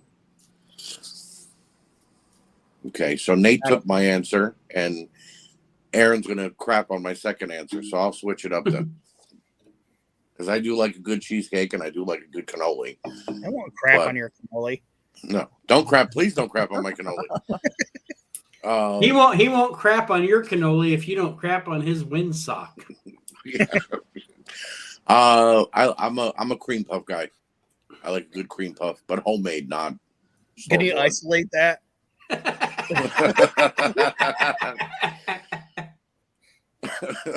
want that as my ringer. Just I want that as my ringer. Archie just saying I'm a cream puff. I'm a cream puff Yeah, guy. write that down. No, I like a good cream puff, and my least favorite dessert is probably sugar cookies. Sugar cookies? I just No, if you're gonna make a cookie, at least put chocolate chips in it. Or just the No, sugar? just a sugar cookie. Just a plain, ordinary, hard sugar cookie. Yeah, it's like thanks. That's like the kind of cookie you get at like a house showing. Like Right. They wanted the most basic and cheapest cookie. Right. Here's a sugar cookie. So what is it? It's a cookie. Right. With sugar. Thanks. Thanks. The stupidity is if they would have just put chocolate chips in the base, it would have made it better. Right. You know, but whatever. So Mark, answer your own question. I'm a cream puff guy. I'm a cream puff guy. Shit, now I gotta make a shirt. It's gonna be the Paul Heyman shirt. I'm a cream puff guy. I'm gonna say my favorite is pineapple upside down cake. Okay. It's a random one. My least favorite is lemon meringue anything. I'm not a big lemon meringue guy either, so I understand that. Yeah, meringue. And again, like I said, I can't. I'm not in any way an expert because I run away from most sweet foods. But a meringue to me is just the worst because it's just like, oh, the only thing worse than a meringue for a guy that doesn't like sweet is cotton candy. Like, oh look, you just exploded sugar. Thanks. Right. You added air to sugar. Here's a mushroom cloud of sugar. You think you have diabetes now? Yeah, fucking nuclear sugar. It's the Hiroshima of sugar. Do you know what the cream puff guy blows on you? An exploding cloud of sugar. There's cotton candy and cream puff everywhere. It's like I'm sticky and I don't enjoy it. This is fucking Willy Wonka porn. Oh man. That question yielded amazing results. Yes, it did. All right, Aaron, you're I'm up. a cream puff guy. I'm a cream puff guy, and I don't like cotton candy. So is it my last round here? Yes, sir. All right. It's a wrestling question, obviously. And it's your most favorite championship belt and your least favorite championship belt. Okay, I'll lead off. So design? Yeah. Okay. Okay, I'll lead I off. didn't write design because I couldn't remember how to spell it. Even though it's like 7 words or letters. I was like, I don't remember. For me, it's a tie between the NWA Dome Globe It's and my favorite. and the WCW Big Gold Belt. The 2 Flair belts, obviously. Those are my 2 favorite. I have both.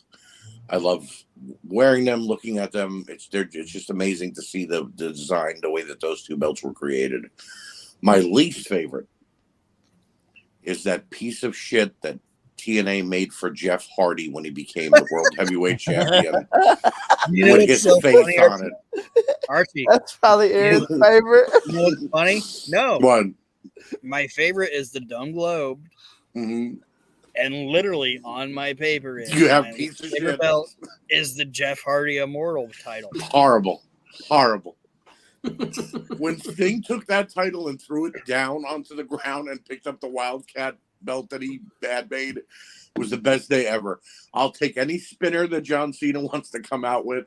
I'll take any variation of the W belt that WWE does now.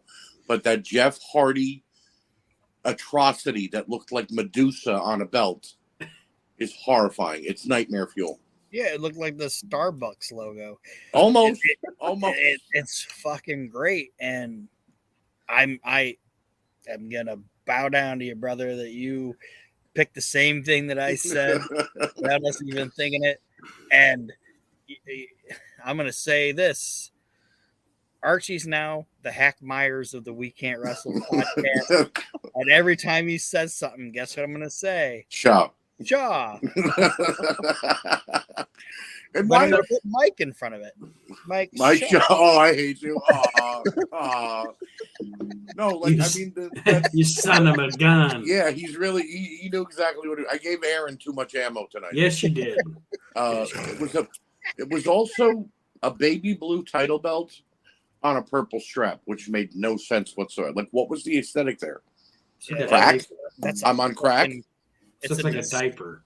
It's a disgusting looking belt. Yeah.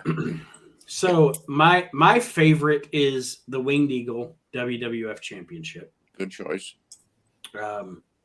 That's like, and I have my replicas behind me every week when we record. But when I first started like collecting things and wanted to, I want a few championship belts.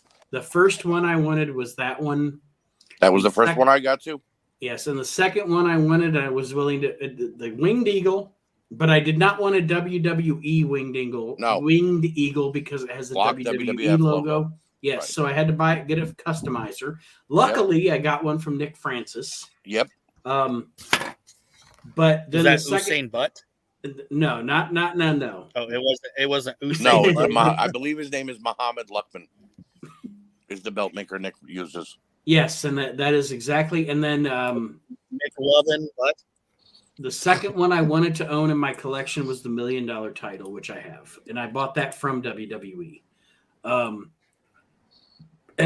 that Jeff Hardy belt's atrocious, and I didn't even think about it. But if I'm going to pick one that's not that, just because green doesn't work, that 24/7 championship belt. Oh yeah, that was bad design when they thought of it. Green just doesn't work, and the modern title belts. Well, I guess not modern because they're starting to change them now. But it was annoying that for like 5 or 6 years, WWE had championships that all look like the same belt, just with different colors. Yeah. That's just annoying. But yeah, definitely the 24/7's ugly. That Jeff Hardy belt's atrocious. You guys, I didn't even think about that one. But yeah, the Winged Eagle's my favorite belt ever. Mark?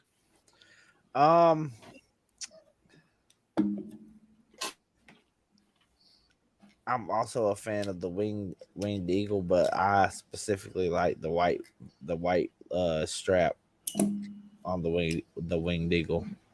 Oh yeah, yeah. Yeah, the white strap is good.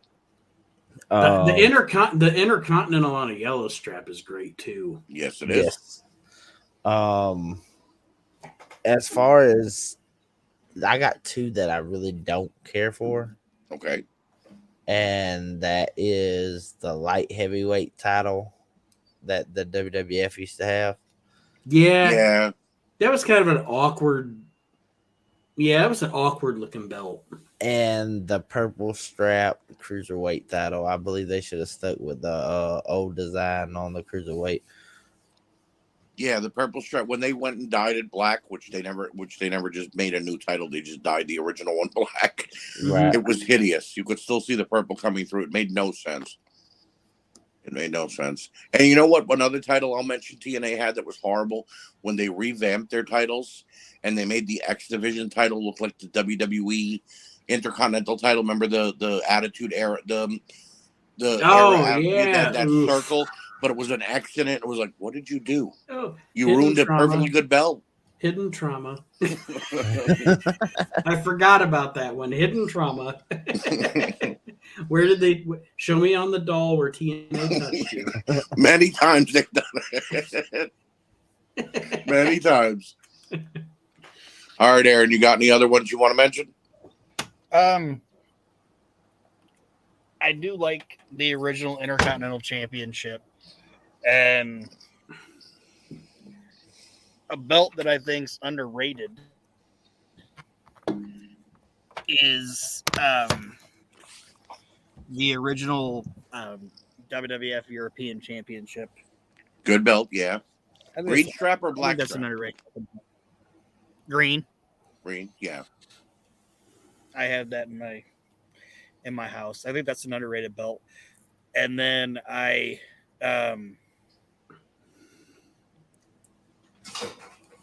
that's really it. I mean, a lot of the.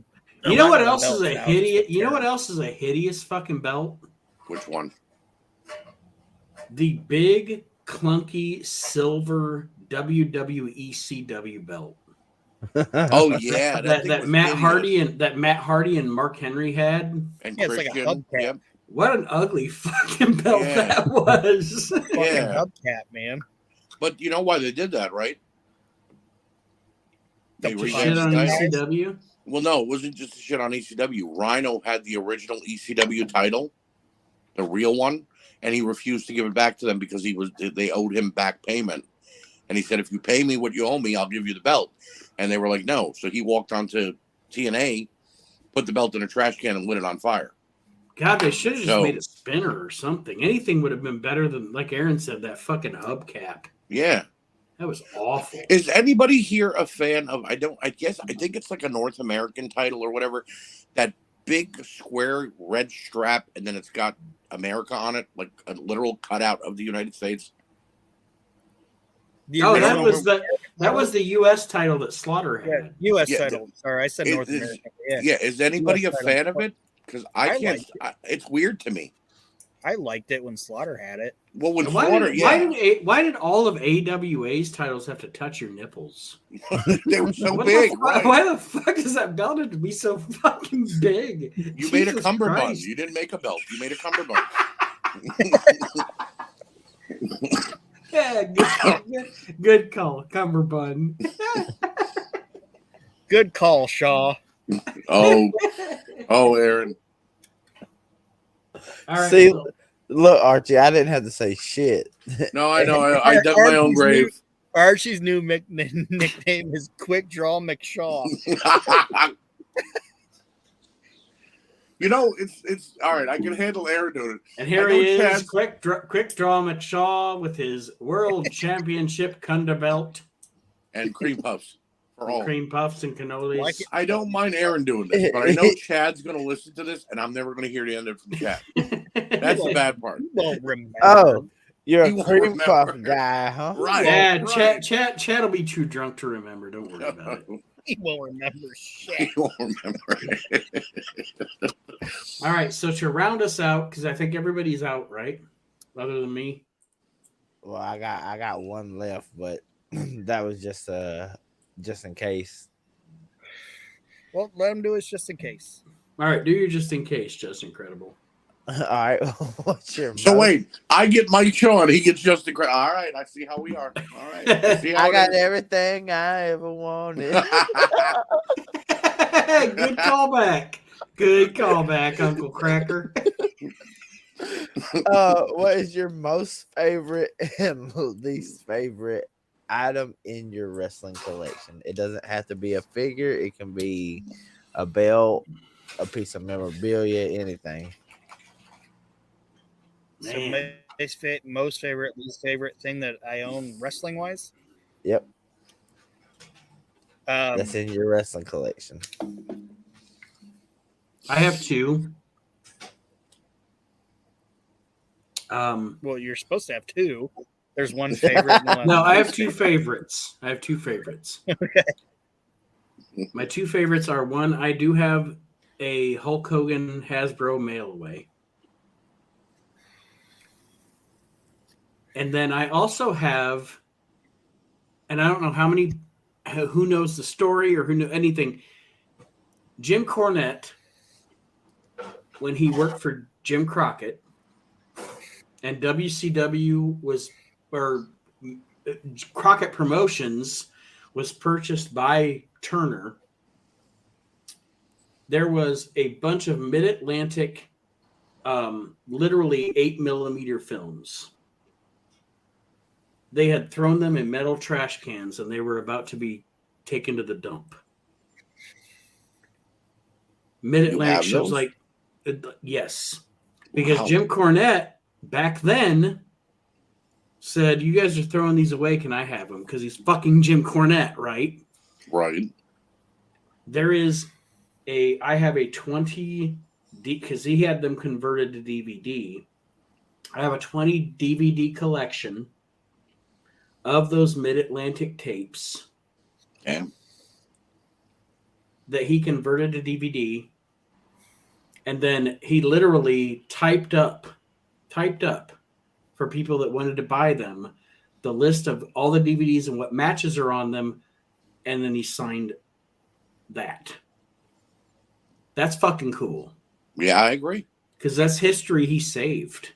You know, Right. those motherfuckers were about to throw that shit to the fucking dump, and Cornette saved it. So the Hogan mail away is like the 90s kid in me, and then Right. having those DVDs that Cornette made that he only gave a limited amount of people, a limited amount for you to buy because I had to buy it, obviously. Yeah. But it's very cool to own that, to own some fucking history that a lot of people don't have. I like it. What's your least favorite thing that you have? Like you're like whatever. It's kind of like, honestly, it's not. I don't have a specific thing, but it's a lot of like goofy ass iron-on patches and shit that I wound up when I was subscribing to those wrestling crates for a couple of years. Mm-hmm. Nothing specific, just a bunch of bullshit. Like I have like Warhorse shit and stuff that I would. What the fuck do I care about this fucking guy? So nothing specific, but just that random bullshit that I'm never going to do anything with other than maybe try to sell it to a mark on eBay. All right. Aaron, you want to go or you want me to take it? You can go. My favorite thing I have in my collection, I have two again, just like Nate did, would be my NWA Dome Glow belt, because I never thought I would ever hold a belt like that, let alone own it. And It's secondly so cool. is a autographed 8x10 that Mark Brew got me from a show that Shane Douglas was on, and it is autographed to me. Mark knows how big of a Shane Douglas mark I am. And it says to Archie, franchise Shane Douglas, and I cherish that. I have it in a frame. It's packed away, but I have it framed up, and I hope one day to display it next to my NWA title that he threw down. And my least favorite, I think that my least favorite thing, I don't know why I own them. I think they were given to me as a gift. It's an old pair of the WWF sneakers, but they're destroyed. There's like nothing left of them. They were in a house fire. And a friend of mine was like, "Hey, you collect WWF stuff? Here, take them." I'm like, "Okay." And I looked at them. Yeah. Like, Archie's broke ass shoes. Yeah. But no, they're for a toddler. They're like maybe a size 4 kids. That's the funny part. You know what you should do? You should bronze them. Yeah, that would. You can't tell what they say anymore. It says Rod and who, because it's Hulk Hogan. You know what I mean? It has all their names on it. Yeah, fucking bronze those motherfuckers. Yeah. So I put them on eBay one day, and a guy messaged me like, "How the fuck are we supposed to value these things?" I'm like, "I don't know." I don't know. That's why they're up for $50. It's not eBay. I'll bronze them and get back to you. Yeah, But I had them up for like $50. He's like, "How do we know what they're worth?" I'm like, "I don't know." I'm like, "That's why I didn't put them up for hundreds. They're worth $50." My buddy sees me like once a year. He's like, "You still got those sneakers?" I'm like, "Yes, I still have the sneakers." So they're just there. I'm sorry, I know Aaron, you were about to go. It's okay. But I also have, like, back to Jim Cornette. I also have one of the Jim Cornette Legends of Professional Wrestling figures. And when Aaron and I got to meet him at a convention, and he said, "Do you want me to put my friend Nate or whatever?" And I said, No, you're Jim Cornette. So he actually signed it to Nate. "Thank you, fuck you, bye, Jim Cornette." That is pretty damn awesome. Yes, that's what I want. But yeah, that was. I'm a Cornette guy, so I have an autographed Jim Cornette, one of those figures that I don't know what they're called, but they're from that company that made like the ROH guys and things like that. Yeah, that's what I'm talking about. The Legends of Professional Wrestling. Aaron sent me one, and it's like I have it, put up with the rest of my stuff, and I love it because that's how big of a Cornette guy I am. So, thank you, Aaron. You're welcome. Can I say like 3 of my favorite things? Yes, of course you can. Do we have any rules here? No. Just don't call me Bastion Booker. He won't. White Shaw. Well, Bastion. My favorite thing, and it might sound stupid, but I have a unopened, and it might have been resealed, I don't know, but to me it's unopened vinyl record of I Bite the Songs by Fred Blassie. I mean, whether it's resealed or not, it's fucking cool. Right. And I own that. It's in my house, and I fucking love it. And sometimes I just look at it, I'm like, this is fantastic. Because Mark and Archie might not know it. Nate knows it. I have a deep love for everything fucking Fred Blassie. He's in my opinion, if not the greatest, but one of the greatest fucking dudes that's ever existed in the wrestling business. And I have that fucking album, and I love it. And then I have a beer mug from back in the day, back in the 80s. They put out glasses. I don't know if they were all beer mugs or not, but I have an Andre the Giant beer mug from like 1982 or 3 that is like, it's not a repurposed one or anything like that. It's like the legit, it was made in at that time beer mug of Andre the Giant. Wow. And the crazy story of how I got it was I went, I don't want to say it, like I dated this girl for all through high school and a little bit after that or whatever. And her parents knew me from like 15, like I don't want to say it, like her parents knew me as a kid. And even after we broke up, they still cared about me or whatever, you know. Wow. Okay. And I was gonna go to her dad's birthday party, and I get there, and my ex that I hadn't seen her for a minute. She's like, "Hey, I heard you were coming to this party." I'm like, "Yeah."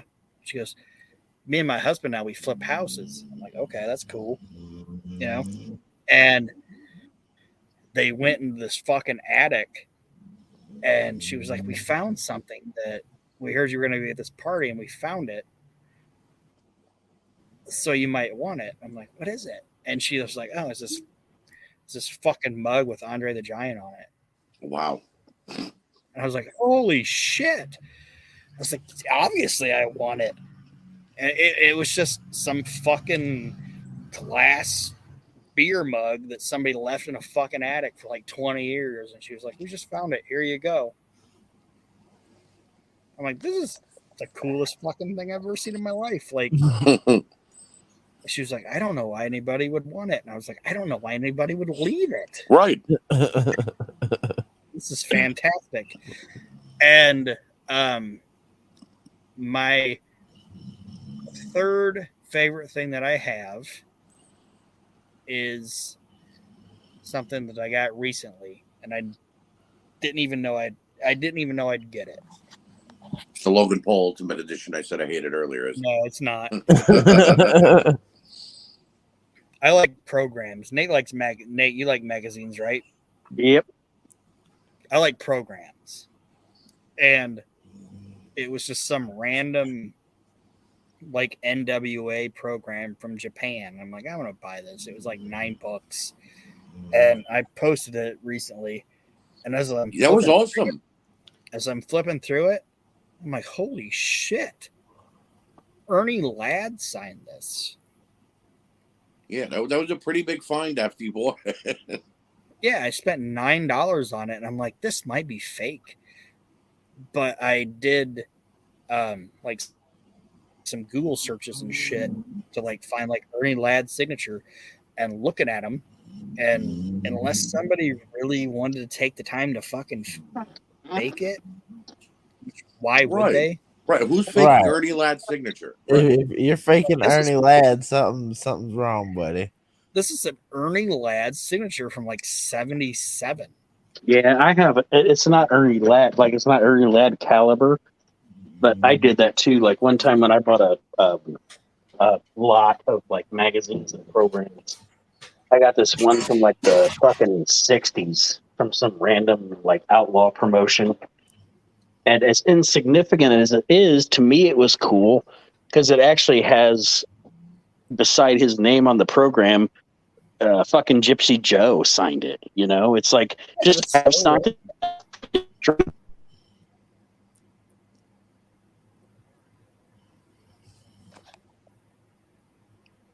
Did Nate have a stroke? I don't know. Something tapped out.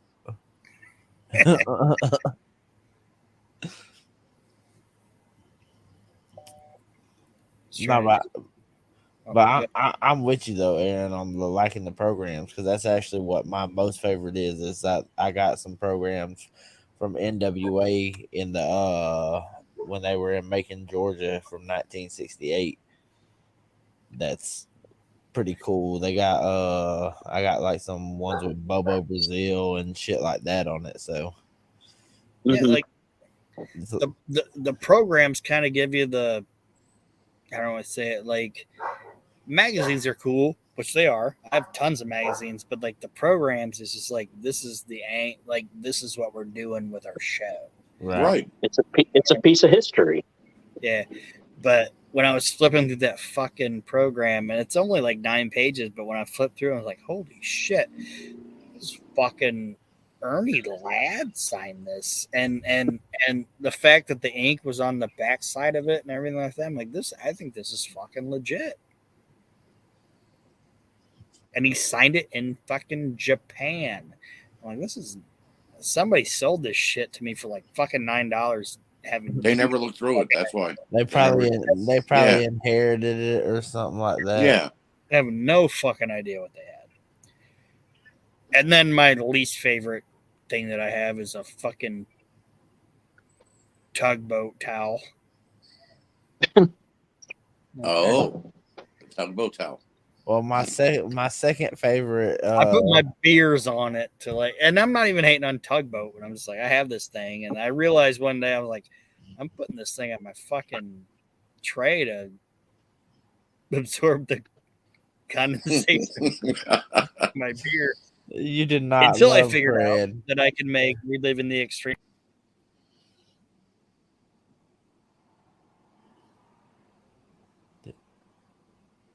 Did Aaron stroke out? I think so. All right, Damn Mark. Hey, we can only get one Max and brother at a time. All right, Mark. Give us your favorite, your least favorite. Look at the koozie that I made. Hell yeah! Oh wow! 1 for 5, 2 for 10. It's a deal.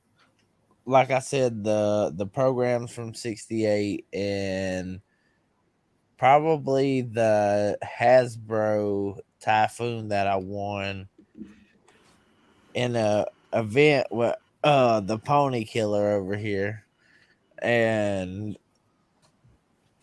turned around. Like I think I won that thing off of like 3 $2 spots. Like that's all I had in the event, and I won a damn Typhoon MOC Hasbro. Then turned around and had it autographed through the asylum with the whole meet and greet Yep, thing. I remember when you won that. Yep. And I was like, just send it on, and I'll pay for it to get signed and shit. So, like all together, it's probably like $51 in an autographed, personalized to me. MOC Hasbro. So I thought that was pretty cool. Can I say my sentimental thing that I have, and then I'll let you guys talk and I'll shut up. I have one sentimental thing. And Nate will probably remember where he was at, but the first signed wrestling thing I ever got, Nate brought back to me, and it was a signed WWE 8x10 or whatever of Shelton Benjamin. Ain't no stopping me now. Yeah, I got that at when I was a store manager for GameStop. He was at one of our managers' conferences. Wow, really? Hell yeah. Nate came back from wherever he was at. He's like, I got Shelton Benjamin's autograph. I'm like, that's shitty. Because I was jealous, and he goes, I got you one too. And I'm like, oh. Now it's not so shitty. Now it doesn't completely suck. So what was he like? And a sentimental thing for me too, and then I'll go to my last question and we'll wrap up. Was I have a Polaroid. So this tells you how old this is. But a Polaroid signed a picture of myself and my kids from a indie show we went to in Lima, Ohio in probably 2005 maybe or so. Me, my son, my daughter, and Jerry the King Lawler. Hell yeah. And that's pretty cool. I was at that show with you. I have an autograph of him. And Jerry let the kids hold his crown, and I kind of took my daughter aside because I didn't want her to get raped. And oh my God. That was but no, I mean I love Jerry. That was the same night we met McGinnis. Yes. I was on that show. But yeah, that was that's a good sentimental one. Just meeting the king and him, the kids holding the crown and a Polaroid, and it's signed, and that's cool shit. Because didn't he wrestle Test? Maybe. I don't remember who he wrestled that night. But so my last question: least favorite, most favorite. Who is your favorite / least favorite second / third generation wrestler? Too many flashes.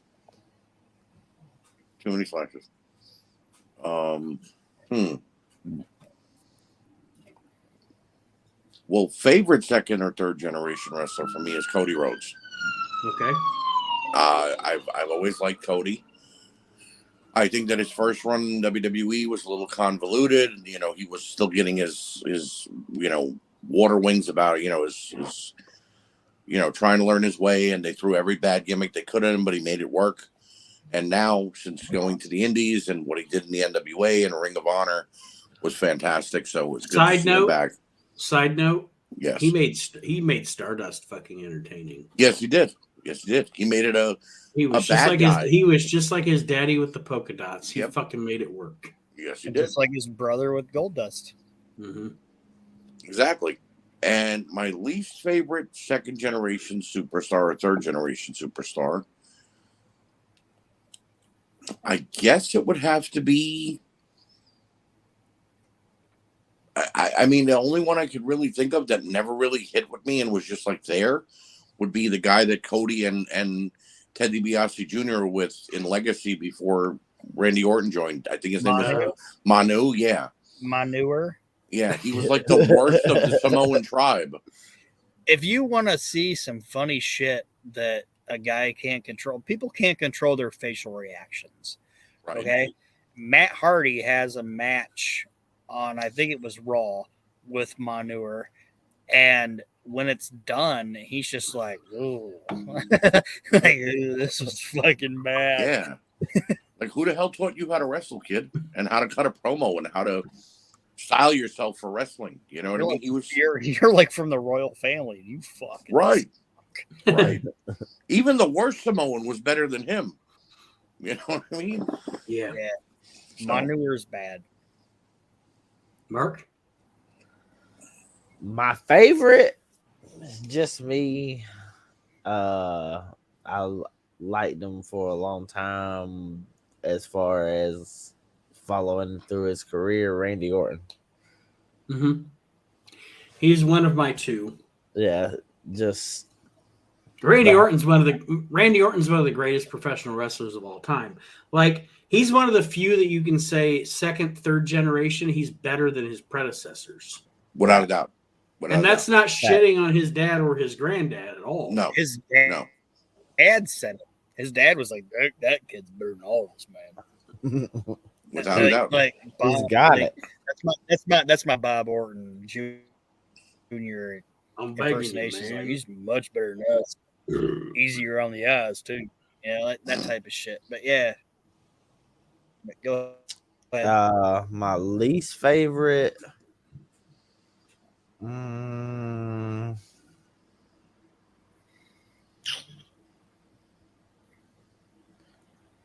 would have to say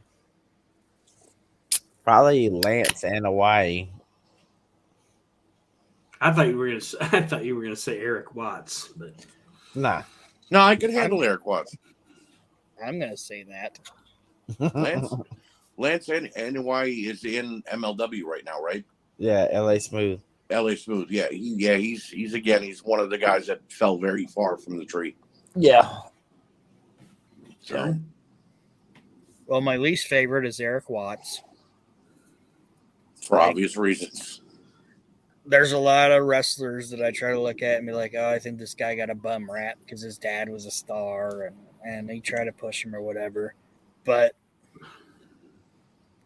in my time, it would be him. Like I didn't see a lot of George Goulas or Nick Goulas, whatever. You know, I didn't see that nepotism, but just as a fan and as a kid, I'm like, I can see that this Eric Watts guy fucking sucks. Yeah. You know? So for me personally, it's Eric. And I think the greatest second generation wrestler ever is Kurt Hennig. Good call. Yes. And also another guy that's no hate on his dad, but surpassed his dad. Yes. I agree with that. And I'm sure Larry Hennig would have told you the same thing. Mm-hmm. Oh yeah, he would. But also to back up Aaron's claim on Eric Watts, Eric Watts had other runs besides his nepotism run in WCW. He went to the WWF in a bad tag team. Yeah, and those all sound You know, Techno Team 2000. And that one was because of that. Well, yeah, but I mean, they were still giving him a shot. You know, Vince had the final say, but then he went to Impact, to TNA, and he was even worse. He was even worse than TNA, and he was bigger now and older, and he just couldn't cut. The kid couldn't cut a promo. You know. So I say I have 2 for best and 1 for worst because it's the worst. The worst. But the 2 best for me, second, third generation, are obviously Randy Orton. I just stated it. One of the probably top 10 pro wrestlers of all time. I know who your worst is going to be, by the way. I know. That's because you're my brother. And I know what you're Can I have about. 3 best? Can I have 3 best? All right. Just this one time. I mean, I am the CEO. When the fuck did we get rules? I know I am the CEO, right? So Randy Orton, Randy Savage. I always forget his dad. Randy was my second one. And then third greatest generational is Umaga. Yeah, Umaga was pretty good. Randy Orton, short. 2 Randys and an Umaga. Randy Orton, Randy Savage, and Umaga. There's a guy too that nobody's brought up is Brett. Yeah, Brett. All right, so Nate gets 4. Nate gets 4 now. What's that all? Nate just made it through a question without mentioning Bret Hart, and it was about a favorite. Yeah, right. What's that all about? And your least favorite? It's proof anything can happen. His least favorite's hands down, no question. The worst second generation star. His dad sucked too, but the worst second generation star, one of the worst professional wrestlers of all time, is Angelo Mosca Jr. I knew he was gonna say it. He might have been a perfectly nice individual. I don't know, but he sucked in the ring. He had an ugly unibrow. He was fucking terrible. Fucking terrible. Did you ever watch his dad have that old man fight with that other hockey guy from Canada? Yes. Yes. The old man fight. Best match of Angelo Mosca's career. Old man fight. Angelo Mosca Jr. fucking sucked. And fucking Mid-Atlantic put him over Ivan Koloff for the Mid-Atlantic Championship. He fucking sucked. And again, it's probably one of those things of he was a perfectly nice dude and shouldn't have been put in that position. He looked like an immobile caveman. Oh my God. All right, who was worth? Angelo Mosca Jr. or Scott Putski? Angelo Mosca Jr. Putski and GWF wasn't bad. It's when he got to other companies that they really, really didn't know what to do with him. Yeah, actually, Scott Putski as a wrestler was probably better than his pops. I mean, Ivan, personality-wise, he wasn't. In ring, he was. Right. In ring, he was right. He could. Yeah. Personality-wise, Ivan Putski's entertaining. Yeah. But yeah, that fucking Angelo Mosca Jr. debacle. Can I have a couple of honorable mentions for worst, like my, most hated or worst? Dishonorable mentions, yes. Yes. David Sammartino. Of no fault of his own, his dad was a multi-megastar, you know what I mean? But that first... David was also kind of a prick because he tried, like, most second, third generation guys are like, I emulate my father, right? I love my father. And David was kind of that guy that was like, I'm better than my father. Right. Like he was better than or whatever. Like, right. You're not better than fucking Bruno Sammartino. You'll never will be. And I've said this like twice before on the show. I never understood how we went from what he looked like at WrestleMania 1 to when he showed up in WCW, a completely different other person. I always thought, like, is this the same guy that was at WrestleMania 1? Shouldn't he be older? Right. Number 2, David Flair. Again, no fault of his own. His dad is Ric Flair. But I mean, Charlotte. she's just as entertaining as Rick is. You know what I mean? So I don't know what happened with David there. So any kid named David was a flop. And finally, and I might catch some flack for this. I don't know if you guys, are going to be mad about it or the listeners or whatever. But I mean, I love Jim Neidhart, and Natalia falls flat for me every time I see her in any kind of push they give her. My thing about Natalia is, I think as a women's wrestler, in the ring, she's good.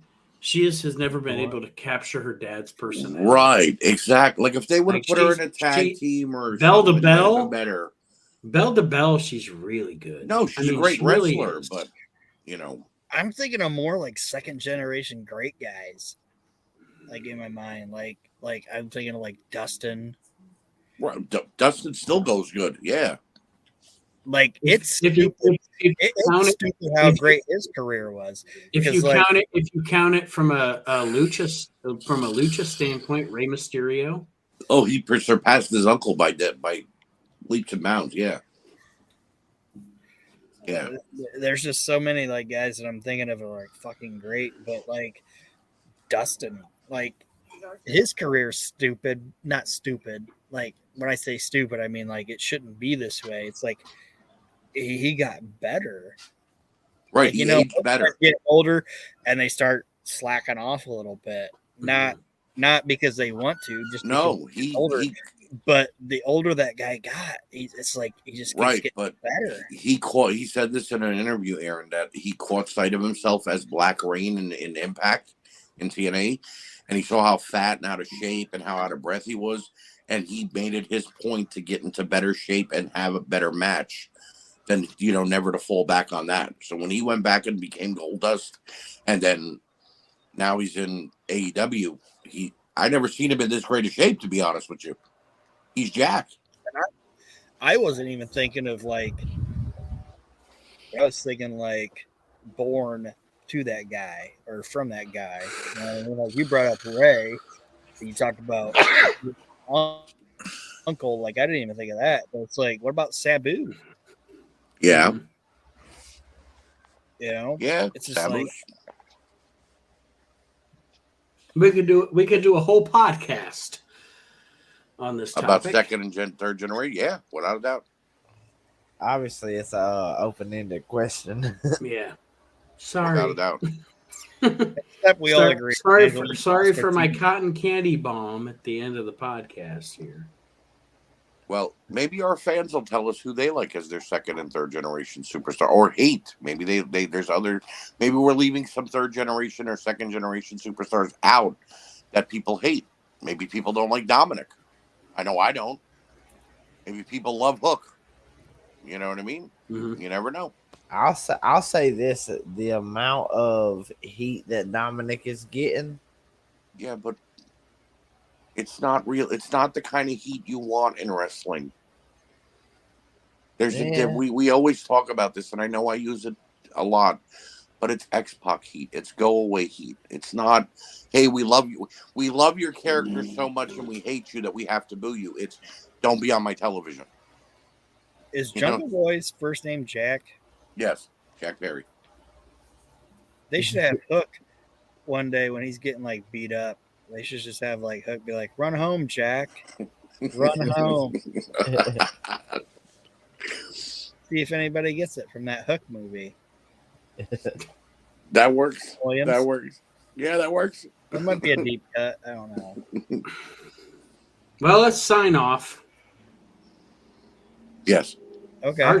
Archie, any parting words for our listeners this week? Continue to support everything on WNR. Thank you guys for listening, and I can't promise that if you smell what the Arch is cooking, will be back soon, but it will be back eventually. No, he don't even know what he's cooking. No, I haven't had a recipe in months. He's just been making canned beef stew, and that's okay. Right. That's all right. Better than spam. Sometimes you need a good beef stew for an old clean out. Like when Archie's cooking, it's like, oh man, you're a lunatic, man. Oh, Slow down. Oh, I see what you're doing. With your off the rail recipes. Mr. Brew? And he's like, Ferguson comes in. He's like, "What are you doing?" He's like, "I'm frying it, man." Whatever I mean, I'm frying it, Ferguson. Just continue to listen to everything that is put out by the network, and just continue to tune in and enjoy it. I mean, it is. That's what it's here for. It's for enjoyment. You don't have to have it stick up your ass. Just kick back and cut loose with us. That's right. Arch, do you have like a CDL? A CDL, no. So you can't. Or how do I say it? Do you know how to drive like a semi? No. All right, you're not a trucker yet. No. Okay. What is this leading to? Trucker Norm. Uh-huh. Give your send off, Aaron. My send off is continue listening to all the shows that we have. Rate Dino them. send off. Just rate them, review them, share them. That's the only way these podcasts get any kind of listeners. We don't have advertisements, and we're not gonna beat you over the head with fucking dick pill commercials and fucking whatever. Just, Well, I guess I'll blow my sponsorship then. all right. He said blow. Yeah, you caught it. Basically, what I'm saying is just if you guys like the shows that are produced by the WrestleNet Radio, share them, let people know it's out there, because that's the best way to make it happen is word of mouth. And listen to this, listen to Reliving the Extreme, listen to everything that's on the network, because it's good shit, pal. And also feel free to interact with us, because we're not too pretentious to not, comment back to you guys. That's right. Just rate, review, and help it out. And buy a fucking Reliving the Extreme koozie, because I got 2 boxes of those. Episode 200 is coming, which will include, I'll give you all spoilers. over your face. It's gonna explode. He didn't say you. He said we weren't gonna beat you in the head with it. He didn't say nothing about it. Cotton candy all over your face. You floss. Candyman can. Oh my God. Not too many spoilers, but we will be doing trivia for episode 200. Oh, I get a chance to get my belt back? Yes. Can I ask you guys this? What? About trivia? Trivia is at 200. You can't ask questions now. No, I'm not asking a question. I'm asking. I'm presenting a challenge. Uh-huh.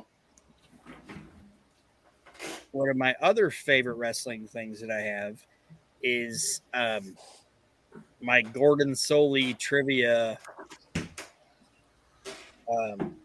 package that I have. And these questions go all the way back to like Gorgeous George era.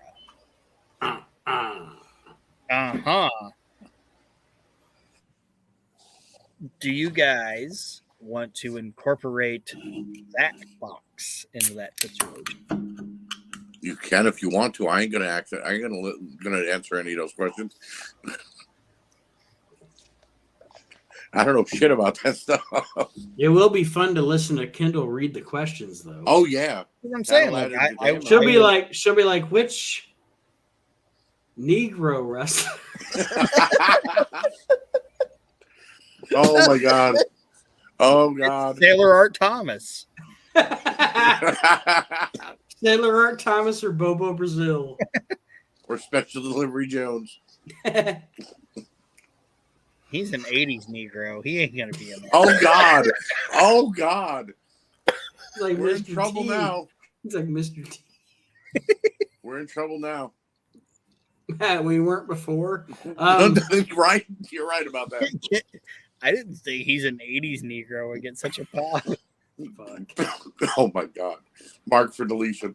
Oh shit. And actually, after hearing this, he may not want to come on the show. Right. Art Thomas, he's dead. No, I'm saying for episode 200, I was giving some spoilers. Trivia will be a part of the show, and also, how much do those of us that host this show and are on this show love the PWI 500?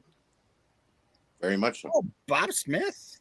How much of a a part of your childhood was the PWI 500? Every year I had to go out and buy it. Well, the managing editor of PWI and the man that created and wrote the first PWI 500. Bill Apter? No. Oh, Bob Smith. Oh. Bob Smith. Oh, man. He and I have a conversation that will be part of episode 200 as well. Awesome. And much, much more. So stay tuned. I'm very proud. I will be very, very proud to present it. This show was fun and longer than I expected. Yeah, we almost went 3 bills. So we're signing off. Good night. Okay. Bye, everybody. We'll see you for Night. episode. All right. We'll see you for episode 200. I said episode again. Yeah, I did 9 beers on this fucking show. Jesus God, Christ. yeah. Is that somewhere close to a record? No. Oh, God, no. God, no. No, 9 is nowhere near the record. Let's talk about 15 when he went to sleep. We'll talk about that on episode 200. Like literally Aaron snoring on the air. Maybe if you and Kyle would edit this. While Kyle and I were trying to seriously talk about some fucking shit ass pay-per-view. Maybe if you guys would have been entertaining, I would have stayed away. And then shut up. It's not my fault. It was boring as fuck. All Bye, right. everybody. Bye.